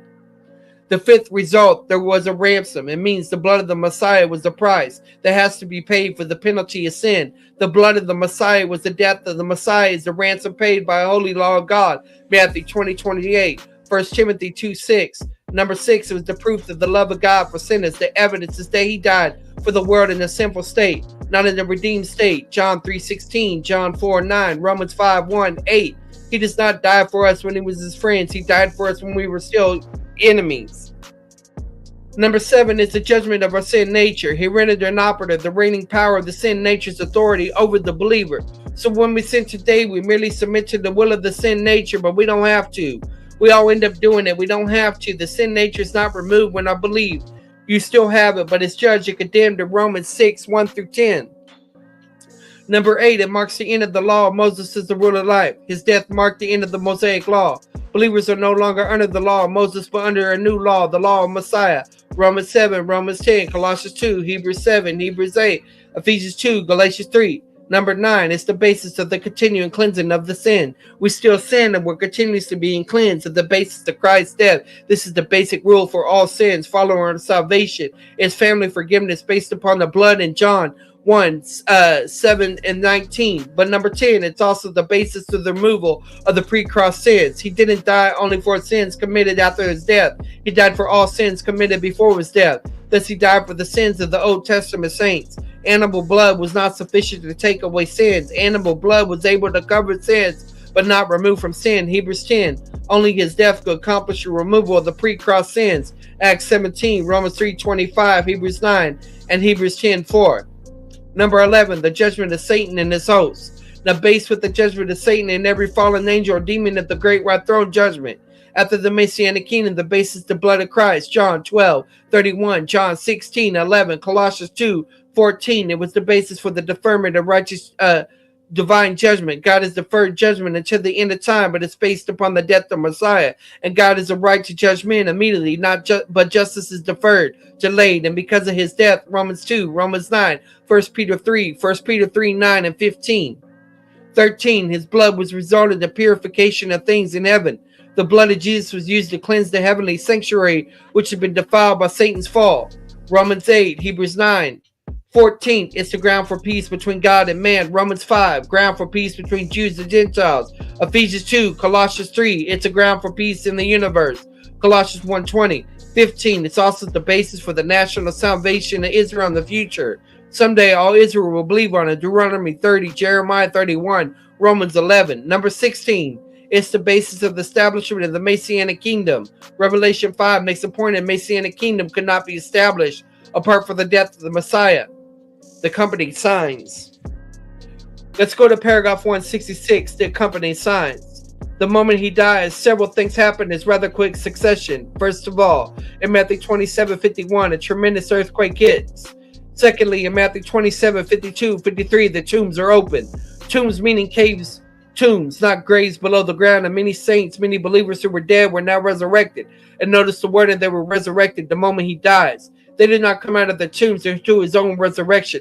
They stay in the tombs until he's resurrected. But they're resurrected the moment he dies, providing the picture by his death, he provides life.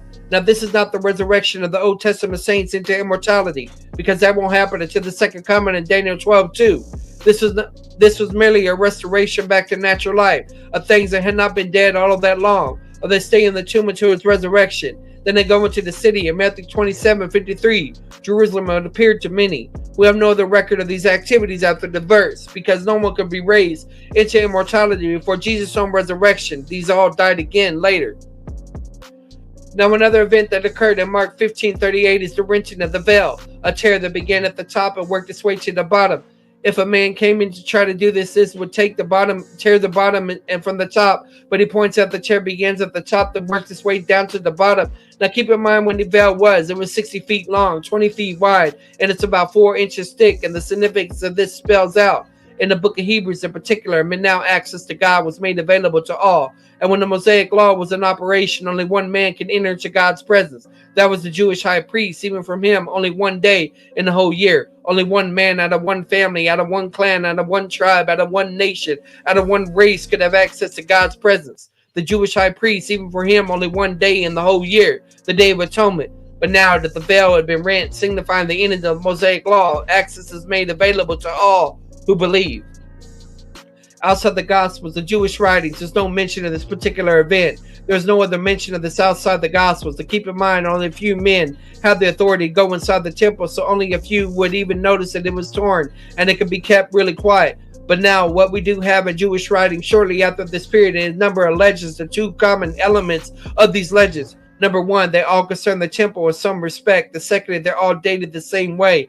This or that happened 40 years before the temple was destroyed. And again, the temple was destroyed in the year 8070. Subtract 40 years, that's the year 8040, the year of his death. There are many such legends. I'm going to give you just 4 as a taste. There is much more than these 4 I'm giving you. The first one, mentioned by Josephus, is that in the first room there were 7 branch lampstands. The middle lamp kept going out inexplicably. For some reason, it just kept going out as of the year AD 30. The second legend is mentioned by both Josephus and the Talmud. And the heavy temple doors that took several men to swung open on their accord in the year AD 30. And the Talmud says that the key rabbi of the day, one name, said that was the sign that the temple was destined to be destroyed, but it happened in the year AD 30. A third legend says the lintel of the doorway of the temple cracked and fell that year. There are some others. I'll give you my favorite. One is called the legend of Azazel. Azazel, a word that means removal, now becomes a technical name for the scapegoat.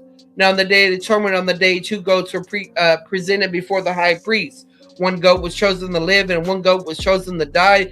The goat chosen to die would be killed by the altar, the blood taken into the Holy of Holies and sprinkled upon the mercy seat, which was the lid of the Ark of the Covenant. When the priest came out, he laid his hands upon the head of the live goat, and he laid his hands upon the live goat. The goat began speaking in tongues. Whoa. Charismatic goat.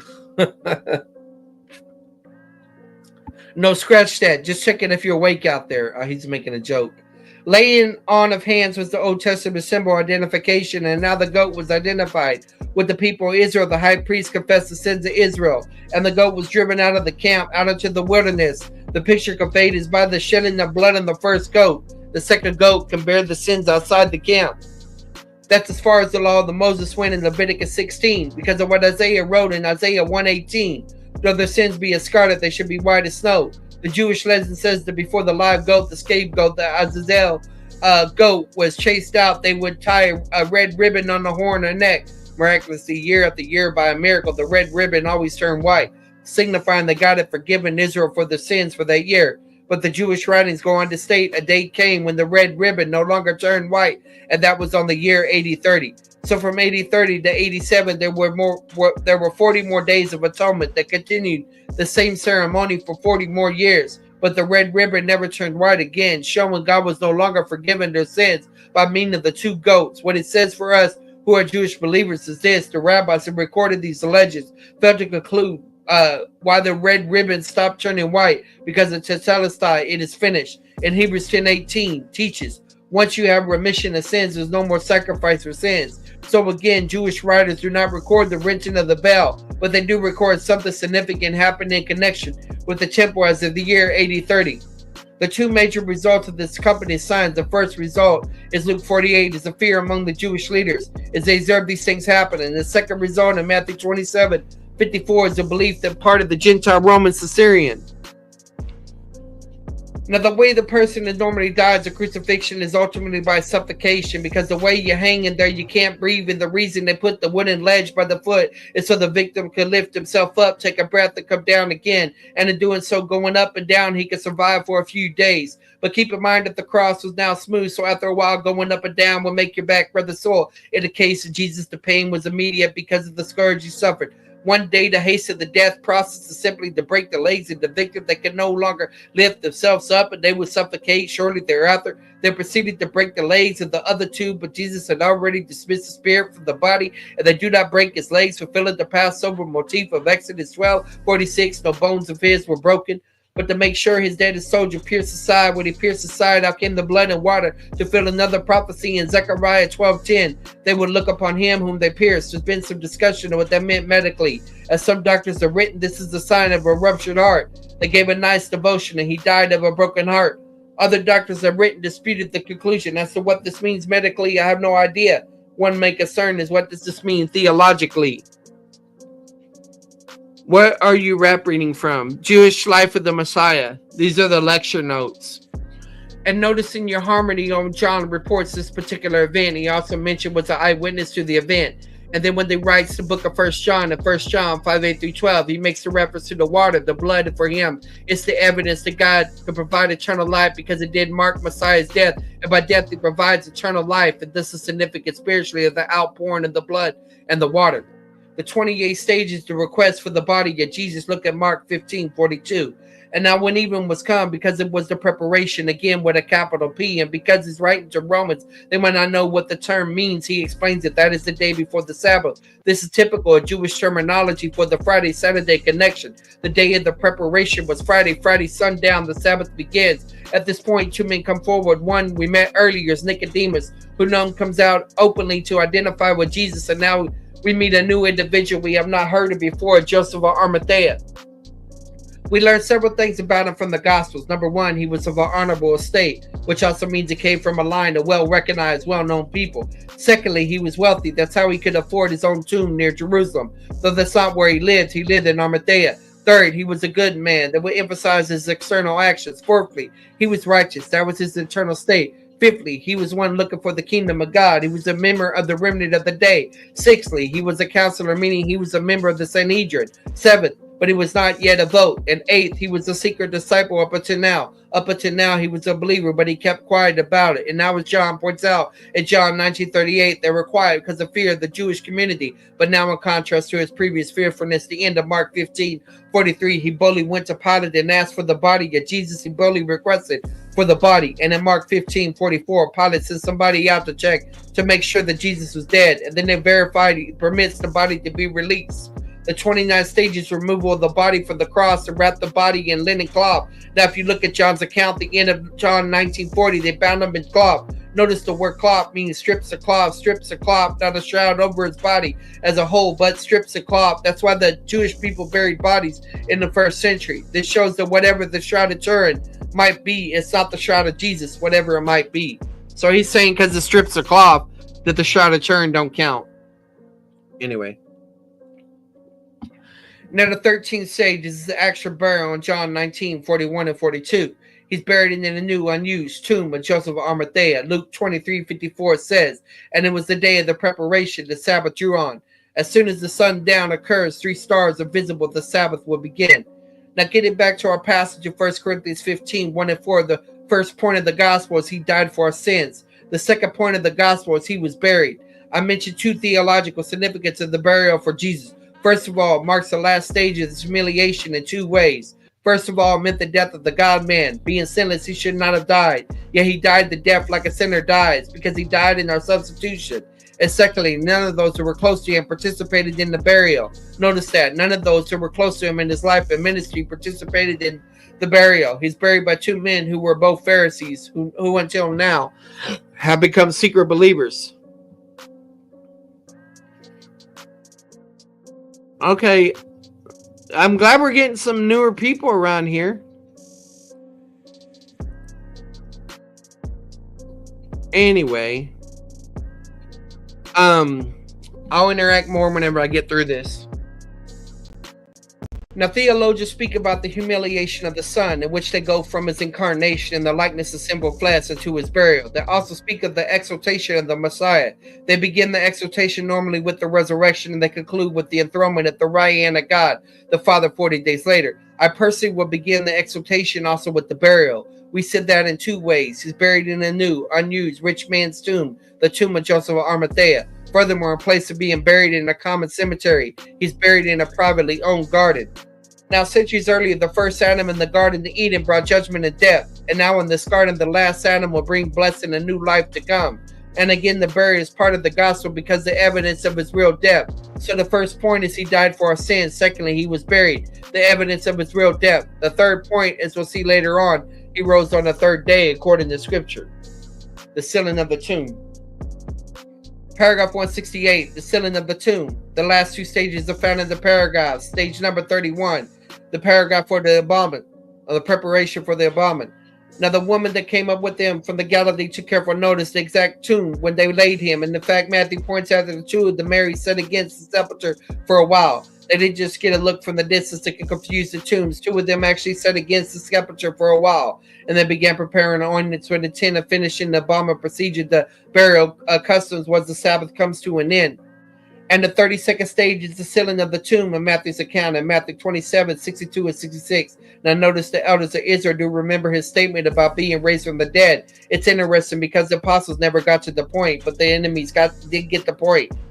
What they're afraid of now is that somebody would come and steal the body and would preach the resurrection and point out from their perspective at the end of Matthew 27, 64. The last era will be even worse than the first era. So Pilate does two things for them. First of all, he puts a Roman guard on the tomb to guard it for 3 days. Now keep in mind, under Roman law, if they failed to guard the tomb, if they fail to guard the body, they'll be facing the death penalty. That was the Roman law. But secondly, he had the tomb sealed with the Roman seal. Let's see how that was done. The caves were dug out in the hill country around Jerusalem, and Judah in the hill country was made mostly of limestone, and they were simply carved out a cave. In front of the cave, you would have grooves, and the purpose of the groove is for the stone to be rolled back and forth. These were family tombs. They could be rolled back and forth as necessary as different family members died. Now, to seal a tomb, they would tie ropes and crisscross the ropes or hooks against the wall of the tomb and the ground in at least 2 different places, sometimes more. In at least 2 different places, they would pluck the clay wax seal with the ropes crisscrossed. Also, where the stone touched the tomb, it was done in such a way it'd be impossible. Hey, Pete. Hey, David. To roll the stone away without breaking the Roman seal, and if they break the Roman seal, are punishable by death. So they try to make it very, very secure. The body cannot be removed, stolen, or whatever. I want to say a few more things about the day that he died because people have ignored the Jewish background, the Jewish reckoning, the time. To get him in the tomb 3 full 24-hour periods of summer moved his death to Thursday, more often to Wednesday, a few even to Tuesday, depending when they begin the 3-day countdown. Now keep in mind, if he was in the tomb for 3 full 24-hour periods and rose only 1 second day later, it's already the 4th day, not the 3rd day. Now Jesus actually made 3 different statements about the timing of his death and resurrection. 3 different statements. First of all, he said he would rise on the 3rd day. One example of several is Matthew 16:21. A second way he said is after 3 days, not on the 3rd day, but after 3 days, implying the 4th day. One example of several, Matthew 26:61, and a third statement he made is 3 days and 3 nights in Matthew 12:39 and 40. Notice I gave you all 3 versions from the same gospel because it's not a variation between the gospel writers. The same gospel writers used all 3 different methods. Now again, in Jewish reckoning, for example, part of a year counts for the whole year. If a king takes the throne on the 12th month of the year, he's viewed as having ruled the whole year. Then the very next month would read the 2nd year of his reign. How could it be the 2nd year when he reigned for 1 month? Because part of the year counts for the whole year. The same applies to a day. Part of the day counts for the whole day, or 24 hours of it, both the day and the night of it. So he was in the grave partly of Friday, which counts for all of Friday, and then Saturday, and then part of Sunday, which counts for all of Sunday. He did rise on the third day. Friday was the first day. Saturday was the second day. Sunday the third, because part of Sunday counts for all of Sunday. It's also true he rose after 3 days. 3 days and 3 nights was a Jewish idiom of speech, meaning any period of time that touches 3 days. Part of a day counts for the whole day, which includes the night and the day of it. In fact, it used away in several passages in the Old Testament that cannot in context mean 3 full 24-hour days. Let me give you some examples. Genesis 42, 1 Samuel 30, 1 Kings 20, 2 Chronicles 10. A few good one, by the way, is Esther 4:16 and 5:1. In chapter 4 passage, it says, fast for me 3 days and 3 nights. Was it? I already said that. Let's see, where is it? And I will go and see the king. So if you just take that by itself, there are fasts for 3 days and 3 nights. When it's all over on the 4th day, she will see the king. But chapter 5 verse 1 says, on the 3rd day, she went to see the king. You won't squeeze 324 periods from it. In Jewish reckoning of time, it's not necessary.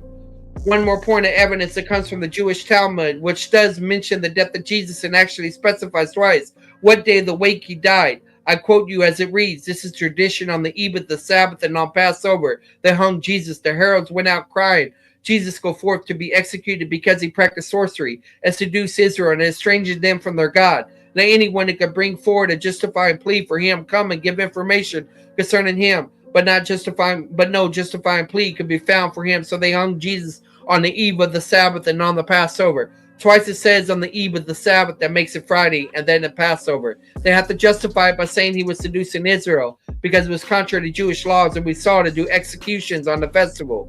We'll see some more evidence when we can move into some of the resurrection scenes shortly.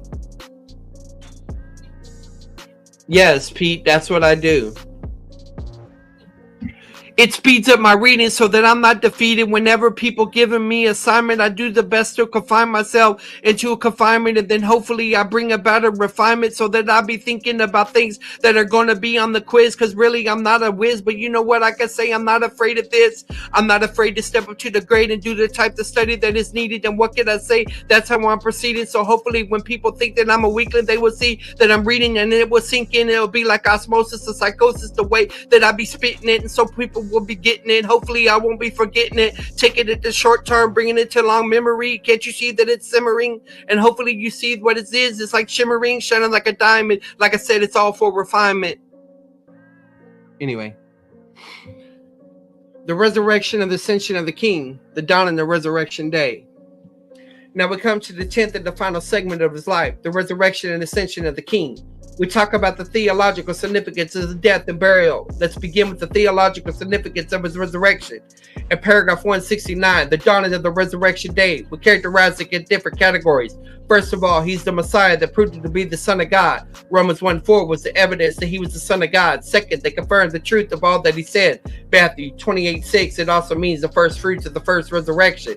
Keep in mind the Bible describes 2 different kinds of resurrections. The first kind is a restoration back to natural life. That means you die again later. And those people raised from the Old Testament are the people raised even by him before his own death and resurrection, but they were restored back to natural life. The second type of resurrection leads to resurrection life, where mortality puts on immortality, corruption puts on incorruption, and now immortal cannot die. He was the first one to be raised in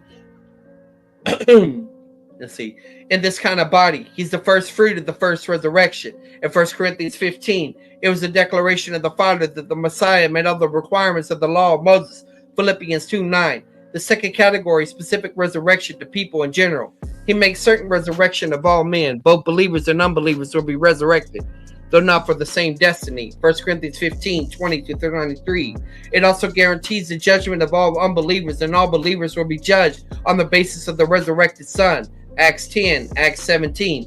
Thirdly, resurrection of the Old Testament saints is the fulfillment of the Old Testament promise of their salvation. It means the removal of their sins and guarantee of their future resurrection. Acts 13. The significance of believers, specifically, it proves our justification. We're justified by his death. His resurrection proves our justification. Romans 4.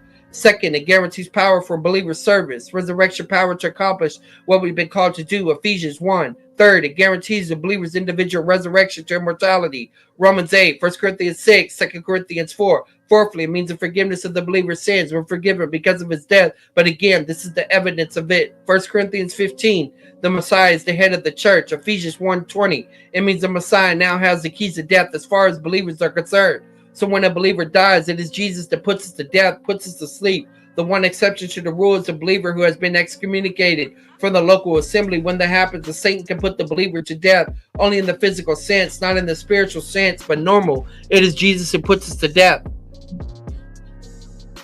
Hebrews 2, 9 and 18, 1 Thessalonians 4, 13 and 15. Even now there was a sympathetic high priest in the heaven as a result of the resurrection. Hebrews 4, 14 through 16. The dawning of a resurrected day. Now in paragraph 169, we have the visit of the womb to the tomb, of the women to the tomb, sorry. Women does relate to womb, so it's kind of interesting. Visit of the woman to the tomb. Matthew says in Matthew 28:1, now late on the Sabbath day, it began to dawn toward the first day of the week. In English, we use the word dawn to mean the wee hours of the morning as light begins to appear on the horizon before the sun appears. But in Greek and Hebrew, it simply means the beginning of a new day, without telling us what time of day it was. And keep in mind, in Jewish reckoning, where Matthew would be very conscious of, the first day of the week is not the wee hours of Sunday morning, but it begins sundown Saturday and will continue to sundown Sunday. So late on the Sabbath, late afternoon, towards early evening, they went to see and visit the tomb. The opening of the tomb. Now, paragraph 170, the opening of the tomb. It's now 17 in Nisan, April 9th, AD 30. And just as the earthquake marked the point of the death, notice the second earthquake marks the point of the resurrection. The second thing that happens, the angel comes down and rolls the stones away. And when the angel rolled the stone away, he broke the Roman seal. And because he broke the Roman seal, the soldiers stood up proceeded to have the angel arrested. You don't go around arresting angels, especially in verse 3. His appearance was lightning and his raiment is white as snow. So the thing that happened is they became his dead men. Would say in English, they were scared stiff. They were so afraid they couldn't move either forward or backward. Now, paragraph 171, the visit of the women. It's now in the wee hours of our Sunday morning, the woman coming to the tomb for the purpose of finishing the burial procedures. Remember, the very fact that made it all the burial procedure shows they're not anticipation of resurrection to occur. The first woman is a woman of one, a group of one, Mary Magdalene. In John's account, John 21. What we see is the stone rolled away in the tomb empty. She does not see any angels. She leaves the tomb area working on the assumption that someone had moved the body. And she's gone with the other woman came in and they do see the angels and they do get the message of the resurrection. The message is 2 points. First of all, Jesus himself is risen from the dead. So there's no reason to seek him among the dead. That's in Luke 24:5. But secondly, in Mark's account, Mark 16:6-7, they go back to the disciples and tell them to leave for Galilee. Remember, during the last Passover, he told them when he was arrested, they had to proceed to Galilee and to meet with them when he rises from the dead in Galilee. Although he taught them at least 4 times, we have recorded the whole program of death and resurrection. We're always told they never comprehended what he was saying. So what caught them by surprise that they still hadn't left for the Galilee as they should have done on Friday. So now they receive a second command, leave for Galilee and meet them up with them in Galilee. At that point, 3 things happen. First of all, remember Luke 21:8, they remember his prophecy. They finally remember about the prophecy about being raised from the dead. Secondly, in Mark 16:8, they're told no one outside the apostolic group. But thirdly, in Matthew 28:8, they did run to tell the apostles, report of the apostles. When they take one more, we'll take one more before we break. Paragraph 172, the report to the apostles. Now Miriam run to 2 disciples, 2 apostles, Peter and John, telling them only about the enemy tomb. The other women tell the other 9 apostles the message that they got. But Luke points out in Luke 24:11, these words appeared in the sight as idle talk, and they disbelieved. The report they got from the other women is disbelieved. But Peter or John, who get the message a bit differently, only about an empty tomb, decided John 23-10 to run over and find out what the facts are. And John outruns Peter. We're told he stooped down. He didn't go inside. He looked inside. He saw 2 things. First of all, he saw the linen cloth still rolled up, which means the resurrection took place. Rather than the grave clothes. It wasn't necessary to unwrap them. It was the case of Lazarus, where Jesus said unwrap them. But these clothes were still wrapped up, which means he resurrected right through the grave clothes. And secondly, the head piece was over in a different part of the tomb, which again shows that whatever the shroud of Turin could be, it's not the shroud of Jesus. Let me get some water.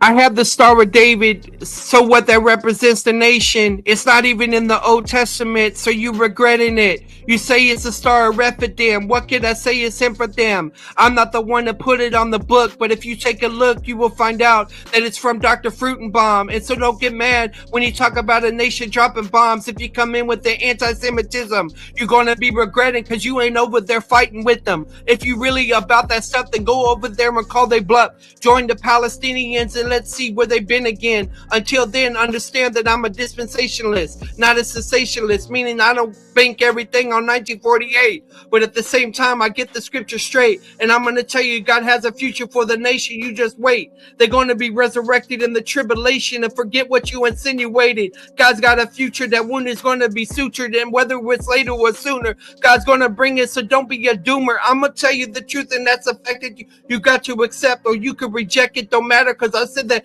God is the nation that he's going to protect. So that is the truth that I'm going to give you, and hopefully you will sit through. Anyway, sorry. Welcome, Edward. All right.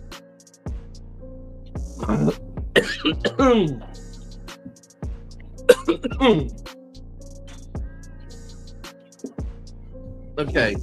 I gotta shut my door real quick. My cat opened it.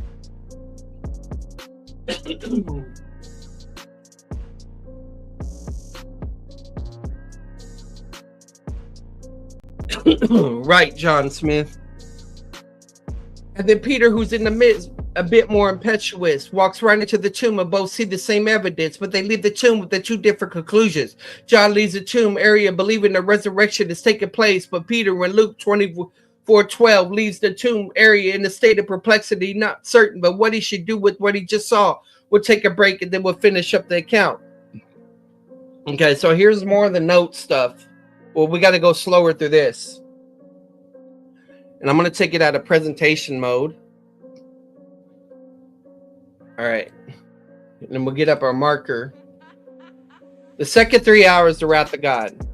Theological results of his death. So this is from 12 noon to 3 p.m. Satisfaction. This is the main thing. Full legal equivalent of the wrong done. So there's his definition for that. Full legal equivalent of the wrong done. The law has been satisfied for what it demanded concerning the wrong done. His death answered all the demands of God's law and justice against the sinner. It's kind of interesting. He doesn't say satisfaction for wrath. He just says what the law done. And so I'm going to just write the word wrath here to remind me why he didn't include wrath. Redemption. Okay, some of these slides are not.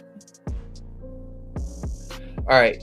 Means that his death paid the price of the penalty of sin. Combining the 7 Greek words which are translated as redemption. In English Bibles, redemption emphasizes the believers have been set, purchased out of slave market of sin, and set free. The redemption of the believer occurs in 5 areas. So these are things I got to memorize. So 1, from the penalty of the law. That's easy.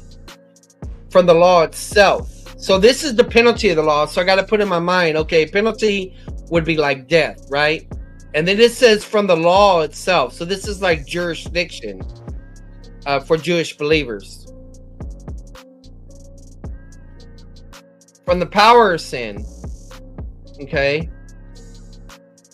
And so we're talking about redeemed from the power of sin. Well, the power of sin is not the penalty. It's not the jurisdiction. The power of sin is what would manipulate the law. From the power of Satan. So there's one of our enemies, the flesh, Satan. A believer is no longer obligated to obey Satan. Fifthly, the believers are guaranteed future final redemption from all evil. All right, so this would be from the presence of sin. Guaranteed will occur with the resurrection of the body. So this kind of got going it. He's kind of going into a penalty, power, presence motif. The 3 P's: penalty of the law, power of sin, and the presence when you get a glorified body. Now he goes into propitiation. So it's interesting he has satisfaction separate from propitiation. I usually link those two together. Propitiation means God is satisfied with what the death of Messiah accomplished. It is a very basic meaning. Propitiation means to appease the wrath. There's the wrath idea of God. It does not mean his death merely satisfied a vengeful God, but it satisfied a God who's just, righteous, and holy. Then we got reconciliation. So basically, he's got satisfaction, redemption, propitiation, and reconciliation. Let's see if I got those right. Satisfaction, redemption, propitiation. Well, this is redemption also. And reconciliation. The position of the world was changed by his death so that all men are now able to be saved. So this is basically Charles Ryrie. He hasn't changed his view as far as atonement on this. His death rendered the whole world savable, yet salvation is only applied to those who believe. These are the passages support that. Ransom. It means that the blood of the Messiah was the price that had to be paid for the penalty of sin. So the ransom price. The blood and death of the Messiah is a ransom paid for the holy law of God. The proof of God's love for sinners. So now we're talking about the love of God.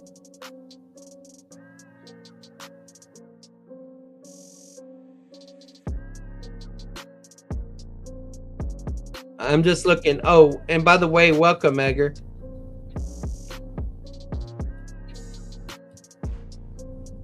All right. The proof of God's love for sinners. The evidence is seen in that he died for the world in its sinful state, not in its redeemed state, and then the judgment of the sin nature. So this is a lot to memorize, and it will all be on the quiz. You know, I always, whenever I talk about the death of Christ, I always talk about substitution, propitiation, reconciliation, redemption, and there was another one, I think. Expiation sometimes, but he's got more than that here. It's rendered inoperative the reigning power of the sin nature's authority and power to reign over the believer. The sin nature is not removed when one believes, but is judged and condemned. The end of the law of Moses. 8. His death marked the end of the law of Moses. Believers are no longer under the law of Moses, but under a new law, the law of Messiah. The basis for continuous cleansing. It is the ground. So this is for the believer. It is the grounds of the basis for the believer's cleansing for sin. The basis for the removal of sin committed since one believed. It is family forgiveness based upon the blood. The basis for removal of pre-cross sins. Pre-cross sins, okay. He not only died for the sins to be committed from then on, but also for the sins of the world committed before the death. Animal blood was not sufficient to take away sins. Animal blood was able to cover sin, but not remove sin. That's a typical response. Only his death could accomplish the removal of the pre-cross sins. The judgment of Satan and his hosts. Number 11. It is the basis of the judgment of Satan and every fallen angel or demon of the great white throne judgment after the Messianic kingdom. The basis is the blood of Christ. The basis of deferred righteous divine judgment. God has every right to judge man immediately, but judgment is being delayed. It is being deferred because of his death. 13. The purification of things in the heavens. The blood of Jesus was used to cleanse the heavenly sanctuary, which has been defiled by Satan's fall. 14. The grounds for peace. It is the grounds for peace between God and man. It is the grounds for peace between Jews and Gentiles. It is the grounds for peace in the universe. 15. The basis for the national salvation of Israel. Someday all Israel will believe on him. Deuteronomy 30, Jeremiah 31, Romans 11. 16. The basis for establishment of the Messianic kingdom. Revelation 5, 8 through 14 make the point that the millennial kingdom cannot be established apart from the death of the Messiah. So then you go into the accompanying signs and the burial of the Messiah. It said the last stage of the Messiah's humiliation. It meant the death of the God-man, sinless one dying, the death of the sinner. None of those who were close to him during his life ministry were involved in his burial. The first stage of exaltation of the Messiah. So this is Fruitenbaum's unique view. He was buried in a new tomb and he was buried in a nice garden. I think that's what he said. But in a private garden, yeah. The burial is part of the gospel. He says 1 Corinthians 15:1-4 tells us that the gospel contains 3 points. He died for our sins, he was buried, and he rose on the third day. All these points are according to the scriptures. Then the sealing of the tomb and the resurrection, ascension of the king. So here's an image of what he was talking about concerning the tomb. There's the hooks, and then the seals would be here and here. And there's the groove that it would slide. Okay, and this is essentially what we've gone over.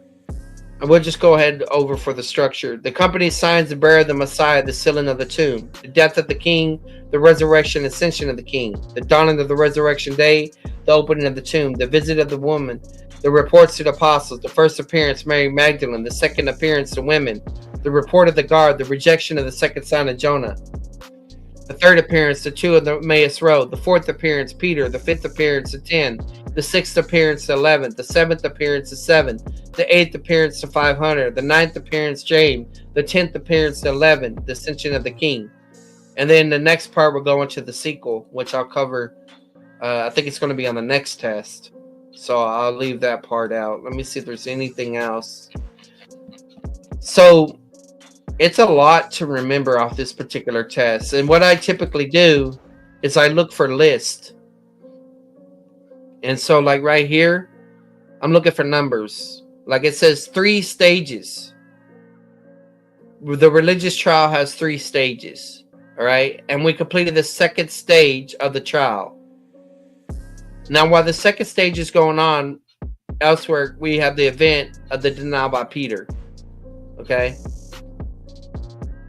So this is talking about whenever, about the rooster, the 2 options. It's the actual rooster versus a watch, basically.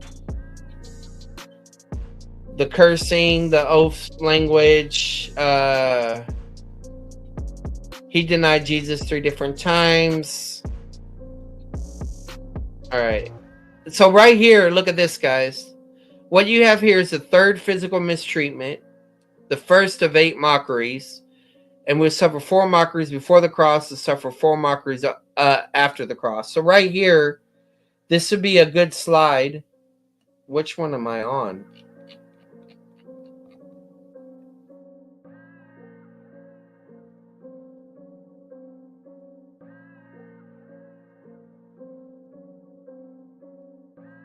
What happened here?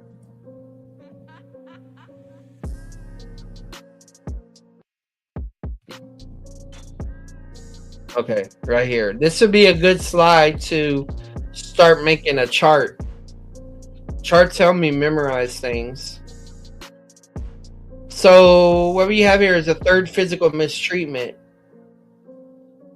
So we'll just start out with a basic chart and we can reduce the amount of categories. Actually, that's way too much. Let's make about half that.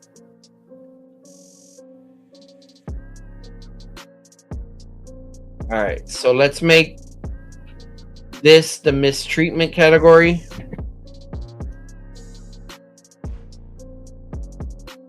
Okay. And it says we're on the 3rd.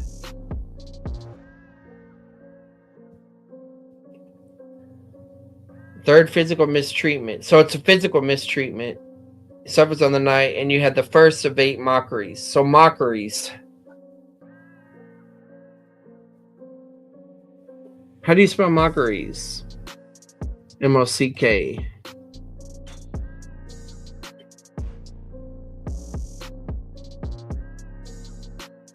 I think it's got an E in there. Yeah, mockeries. So this is the first.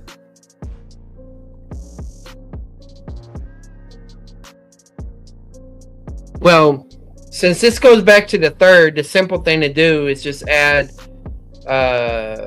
above and one more above.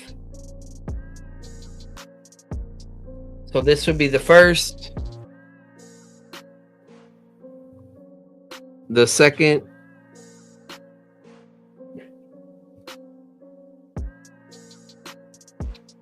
all right. He would suffer 4 mockeries before the cross, or he would suffer 4 mockeries on the cross. Okay? So he's going to suffer 4 before and 4 after. I'll just put 4 by 4 here, just to remind me. We'll fix it later. All right. Let's see what other structure we got here. So this is the 3rd stage of the trial. So that's another thing I can do. I can put stage of the trial. So I can put one of these before. Oh, I didn't mean to do that. Should have went the other way. Did it again. So this would be the stages of the trial.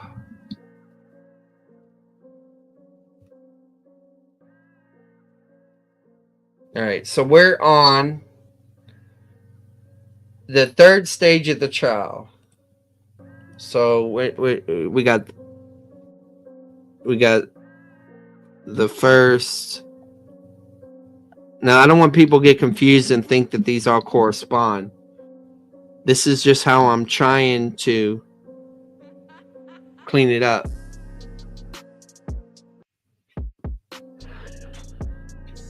Oh, Edward Barber, I see you're a Black Hebrew Israelite.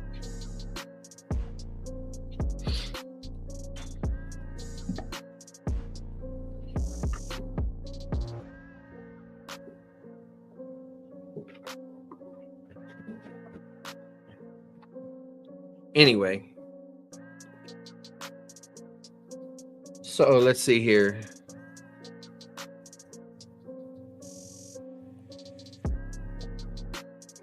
Suffer 4 mock. All right, so 3rd stage. Okay, so this is where they're going to civil trial, I think. 3rd stage of trial, the condemnation for the Sanhedrin. Someone come to their senses to realize. No, this is not the civil trial yet. This is still the religious trial. All right, I'll come back to that. All right. Are you the Son of God?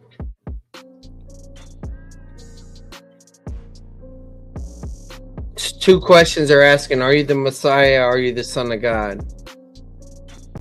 That's interesting that they ask him that, because if it's really the same way, if you're the Christ, if you're the Messiah, tell us. Let's see.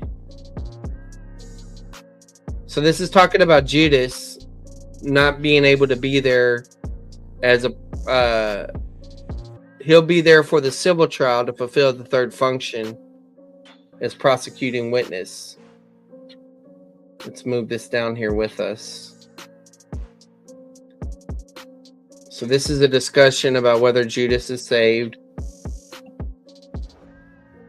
How did Judas die? First night precedes something. So this is talking about how the 24 priests were taking the Passover early, I guess you could say. Well, early in the sense of compared to other people are taking it.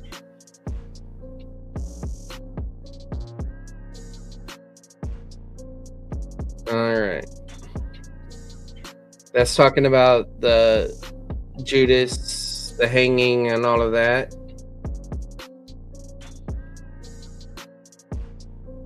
This is talking about what prophecy is talking about, why it's using Jeremiah.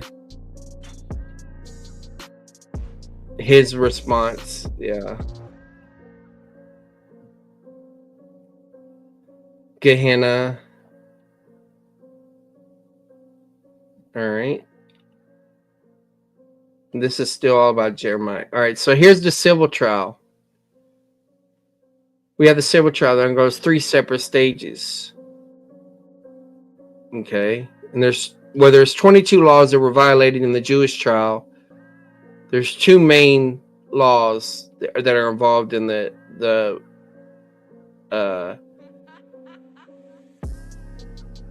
So we're gonna go ahead and make this a civil trial.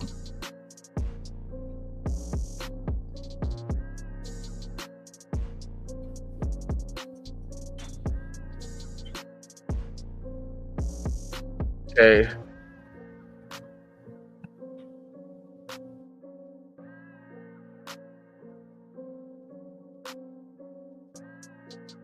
All right. Now in paragraph 159, we have the first stage, the first trial before Pilate. And because I don't really need to know the religious stuff, because that was on the previous test, I'm just going to simplify this.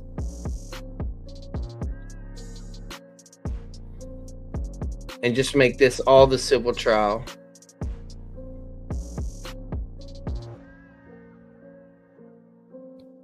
First, second, and third. All right. Let's see here.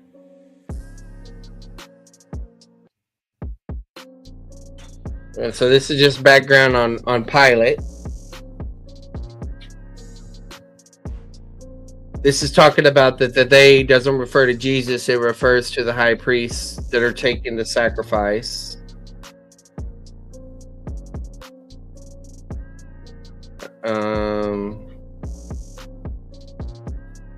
It's talking about how he would die.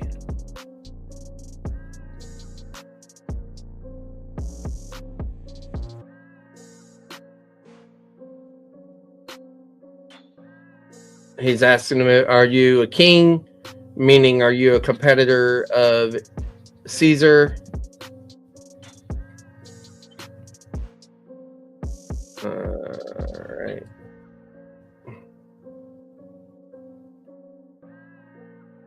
The trial before Herod. I think this might be one of the okay. So it says, so I'd simply reduce him to the second mockery he suffers on the night. So what was the first mockery? I missed it.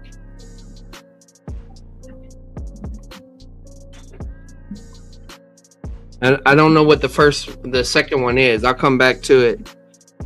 Second mock. I don't need to write it in there. I can just put the actual mockery. So before Herod.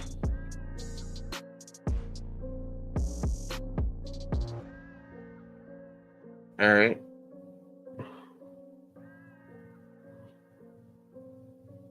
Second declaration of innocency. No threat to Rome. So we also have declaration of innocency.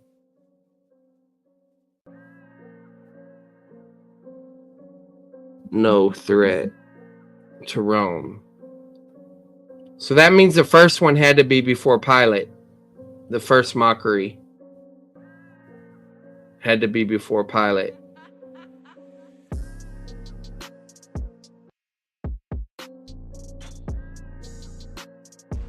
All right. Let's see.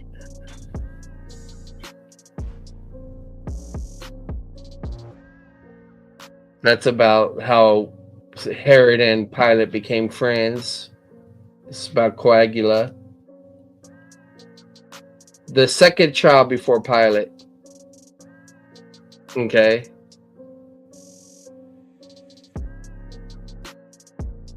So then this would be the third. And this would be before Pilate.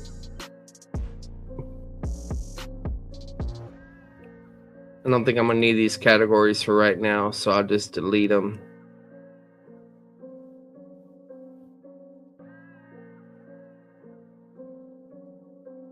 All right.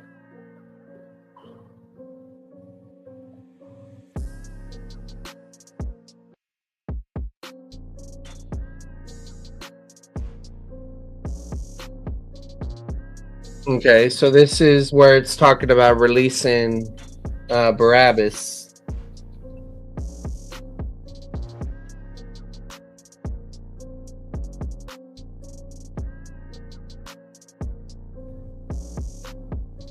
They're scourging him. Two kinds of scourging.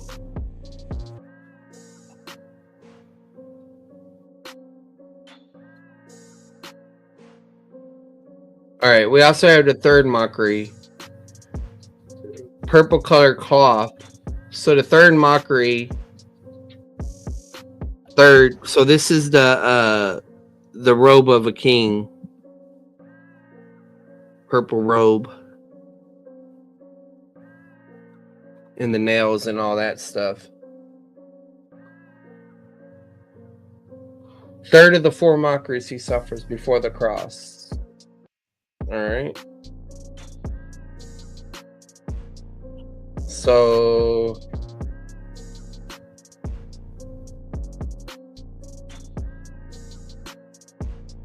fourth declaration of innocency.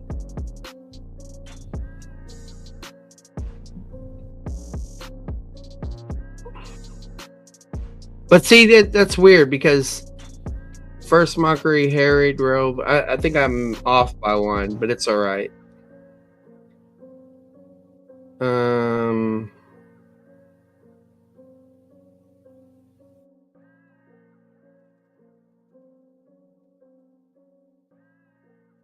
Fifth attempt of his release, so that would be 1, 2, 3, 4, 5. Fifth.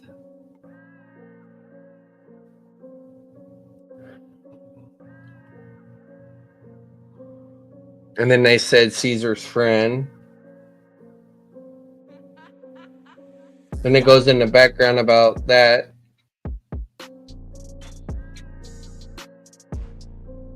Then we have a sixth attempt when he says, "Behold your king."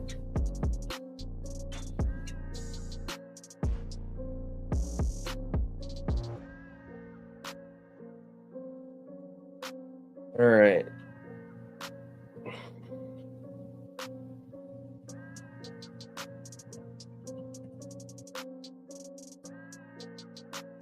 That's about Pontius Pilate's fate.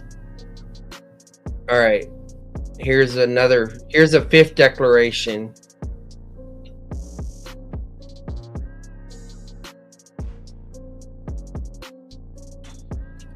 Okay, I should have put separate the attempts. If I were to do this in the future, I would do the attempts to release him separately from the charge of innocency. So the fifth declaration of innocency is whenever it says their blood, he washes his hands, and it said their bloods be upon them.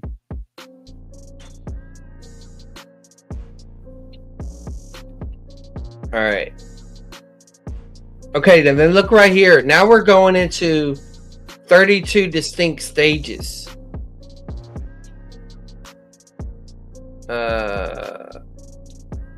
You have a mockery where the Roman cohort takes charge. The first 5 stages happen the procession into Calvary. So that even makes it more difficult. Let's make another chart. 32 stages, that's a lot to remember. So chances are I'm probably not going to get quizzed on those 32 stages. But I guess I can remember like Wu-Tang, right? What is it, 32 chambers or how many chambers? Let me just type in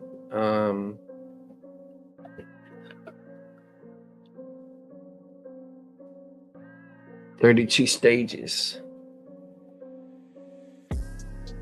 All right. First 5 happen under the procession to Calvary. All right, so first stage, he carries his own cross.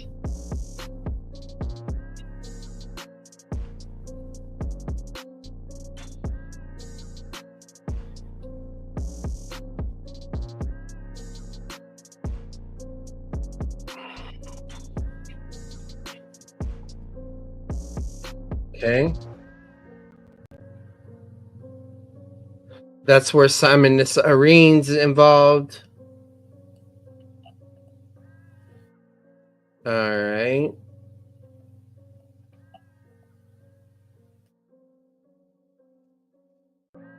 Okay, it jumps to third stage here, so I'm missing the second stage.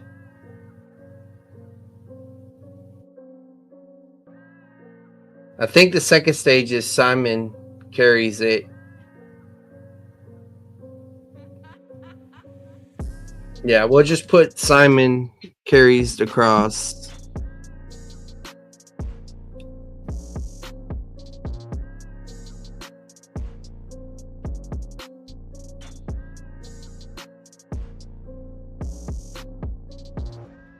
All right, third stage is the lamentation of the women.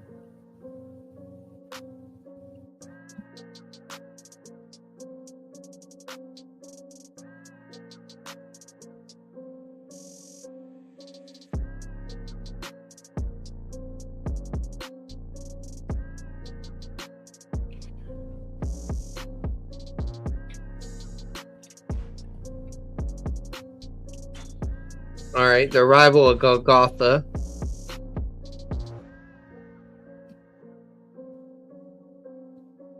I know you know churches do the stage of the cross thing, but I think this is more specific than that. That's why I'm doing it this way. All right.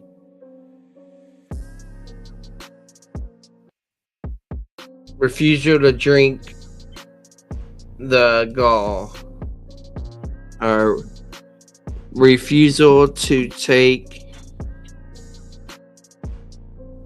pain reliever, basically.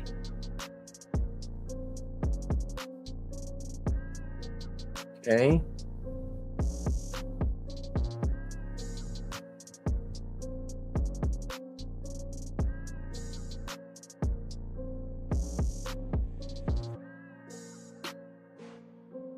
All right. The sixth stage is the actual crucifixion.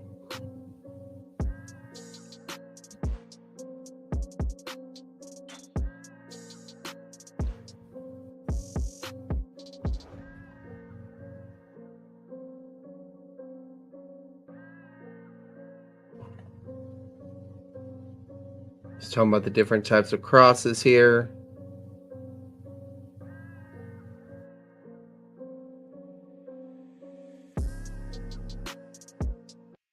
So the seventh stage is Father, forgive them for not knowing what they do.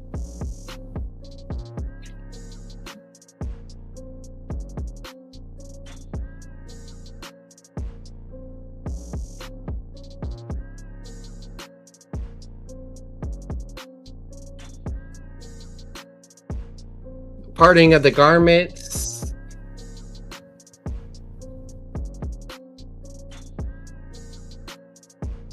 I would have said gambling, but okay.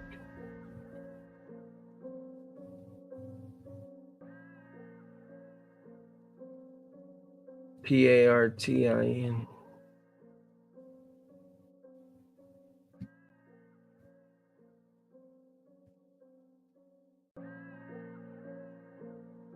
Okay.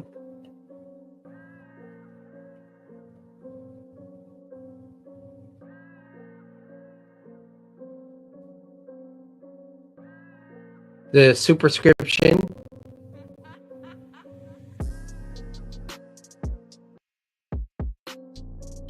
That's the King of the Jews thing.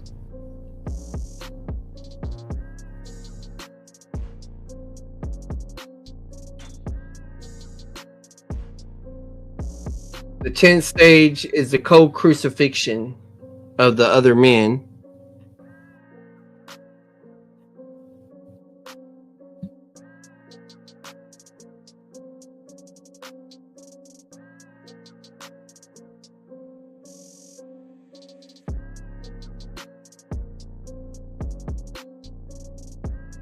Okay, now this is saying the 11th stage is the fifth mockery.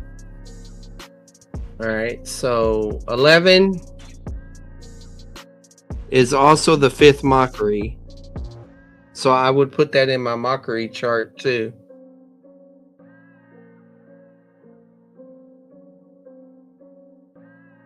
Passerbyers.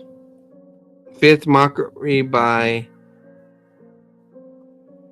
passerbyers.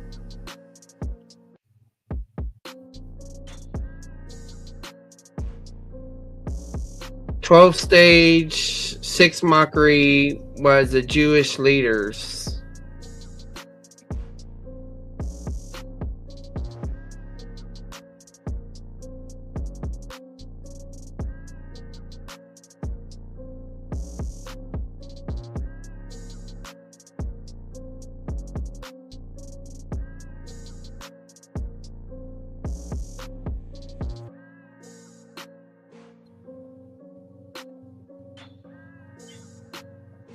Okay.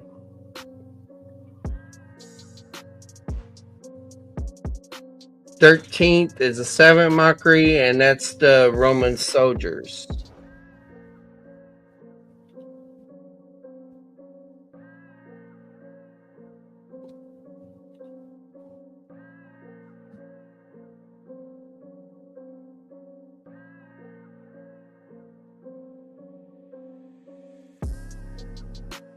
"14th is the 8th mockery, and it's where the crucifiers are mocking him. 13th is the 8th mockery by, we'll just say, the robbers.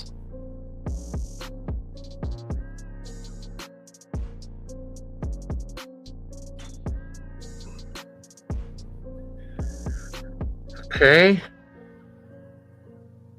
So it says the 11th, 12th, 13th, and 14th stages, there are 4 mockeries by 4 different groups. Common element within each one of them: mock the specific claims, prove his messiahship. Yeah, okay.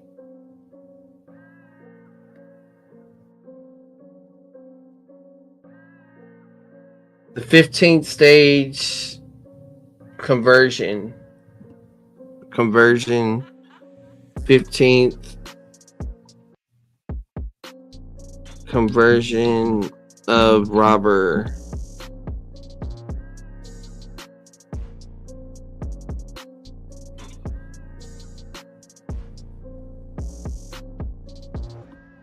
Okay.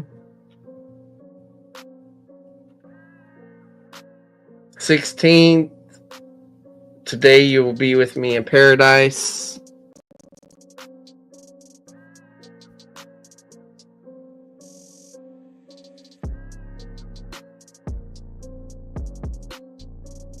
I got room for one more on this slide. 17. Third statement on the cross.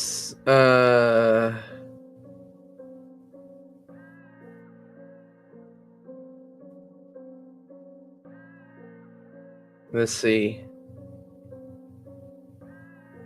This is just describing all the women, but I think this is where he says, "Son, behold." Yeah, "Woman, behold your son."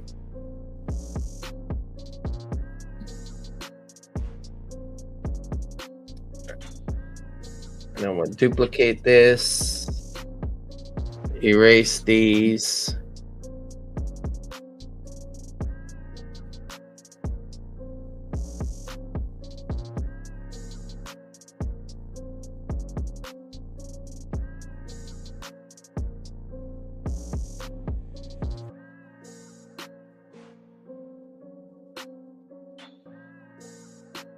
Okay. And keep rolling here. So this would be 18. Thick darkness.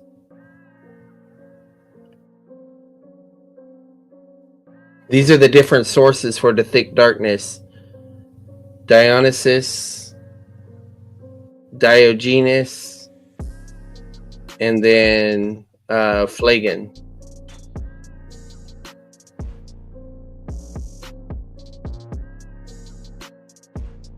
20th stage. Well, you sure skipped some. I think one of them is the darkness. 17. I'll just put 18, 19, 20th.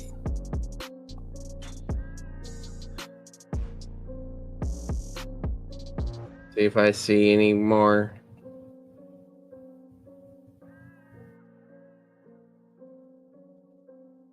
It has to be the darkness.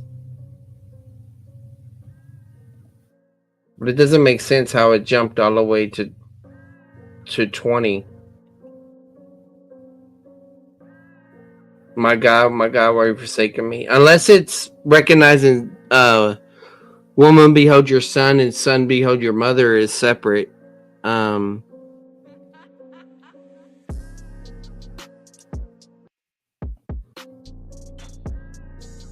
21.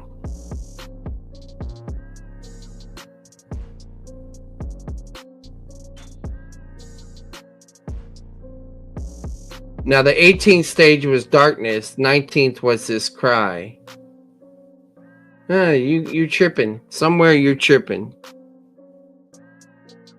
Miscounted or something. Cry.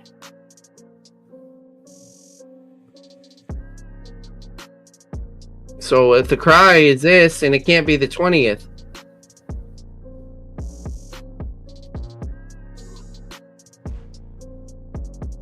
The transcripts are not right. That's the problem.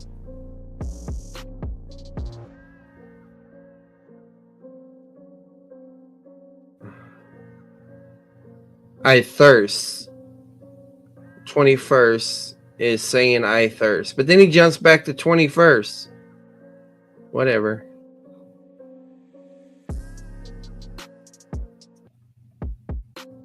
Well, I can't be expected to memorize something that doesn't even follow its own order. Look at that. It jumps all the way. Okay, now here's 22nd stage. Partakes of vinegar.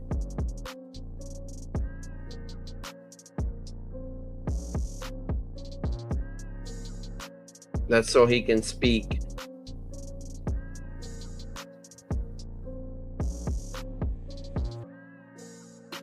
Vinegar. G. Can't even spell vinegar right. What's up with that? V-I-N. Oh, here we go. 23.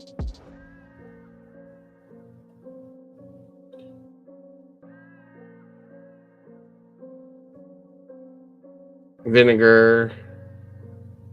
It is finished. It's 23.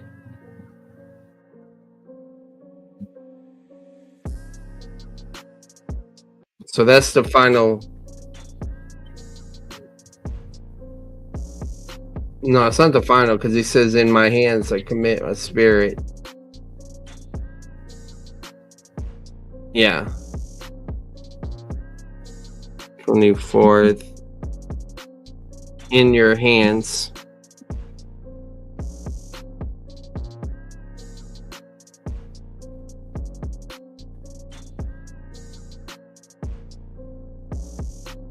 Uh, 25th is his actual physical death.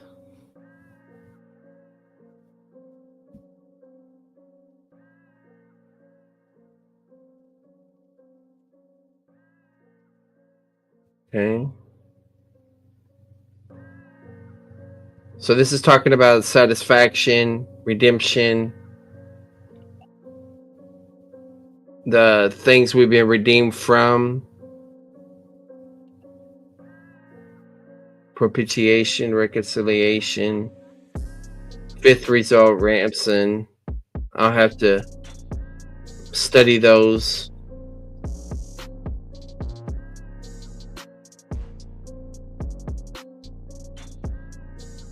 Where's the rest of the stages?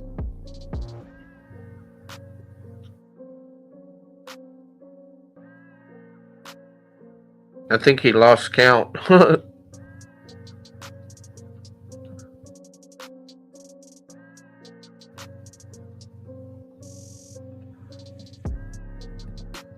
Well, yeah, he stopped counting.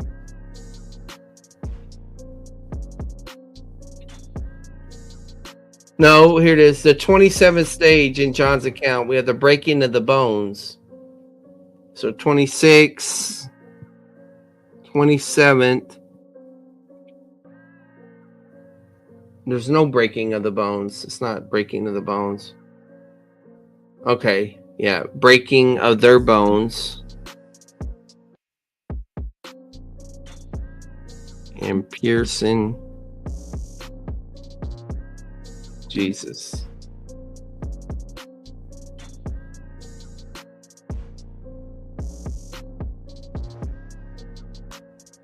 Mm. 28 is a request for the body.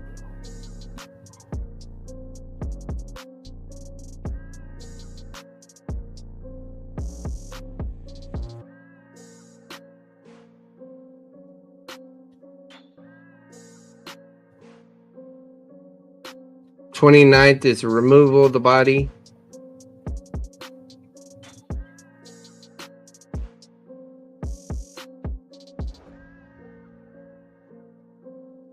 Wrapping. All right.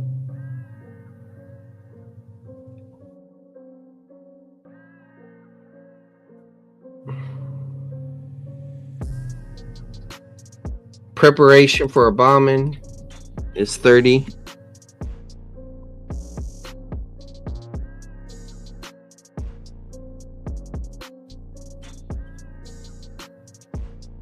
$31.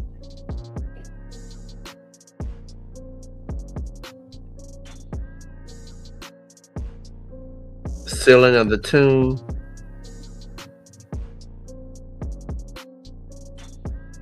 I know I got some off somewhere. 30, sealing of the tomb. The 32nd is the sealing of the tomb. So I missed one. Preparation of the bombing. So that's 31.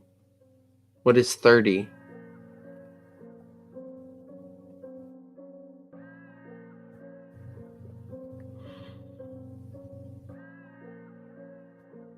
Okay, Joseph's tomb.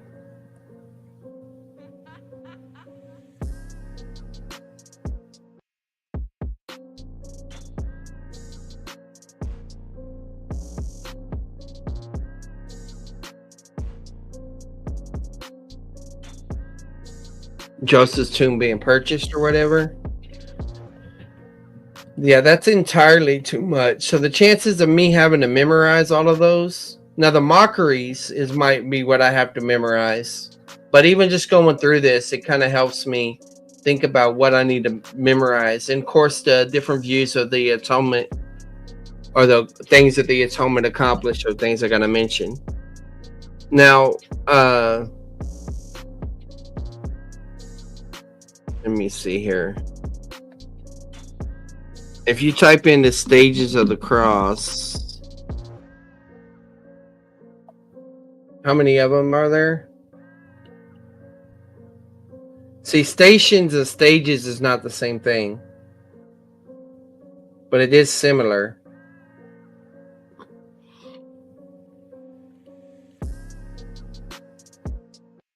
Jesus condemned to death. Jesus takes the cross. Jesus falls for the first time. Meets his mother. There's some things like this stuff's not in the biblical account, so I could see why Fruitbaum changed it to stages rather than stations. Well, I got through the reading. I got to do some more studying. I'm gonna look at the comments here. Looks like y'all are having a blast in the chats. They're talking about the book of life. What's going on? What do we at? Whole article? Yes. Pennant was like 1800 years old. Feels like I never be a rapper. Well, praise the divine Messiah. All right. Well, this is even worse, Edward. You say you have to star David for some stupid reason, but he's not even in the Old Testament. Who's not even in the Old Testament? You mean the star? The star of Israel, yeah, from Balaam's prophecy. Esau was a fool for selling his birthright for a meal, yeah. He said, "There's nothing no one said that made me angry." Okay. Go for the sin no more. Thanks for the likes. It's the lies that need to be checked. Yeah, that's why you should set up a formal debate. Why would you be willing to say you're God's chosen people knowing you're not? This is insane. I don't think I'm Israel. What are you talking about? Real Israelites or Jews don't have to convert religion, plus Judaism. They're still formed a religion called Judaism. You people are Edomites from Edomia who follow the land of Israel in the name also. Yeah. This is just hatred, anti-Semitism stuff. Truth has to be shown. Shout out. Good morning.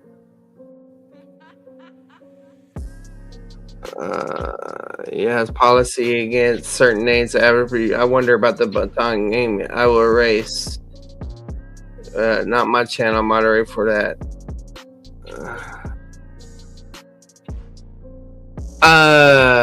Batang Negros TV. Let me see something about that.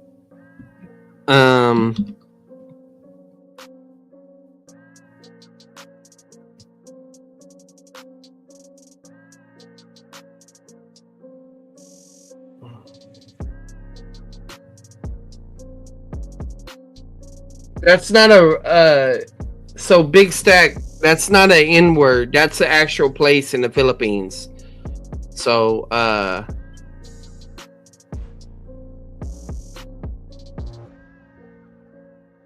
it's fine. Don't worry about it. But he's fine. That's a location in the Philippines. So William Mars talking about some of the background stuff.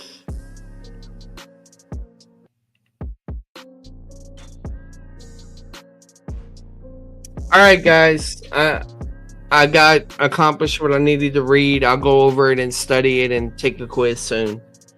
But y'all check out more content, old stuff and new stuff. God bless.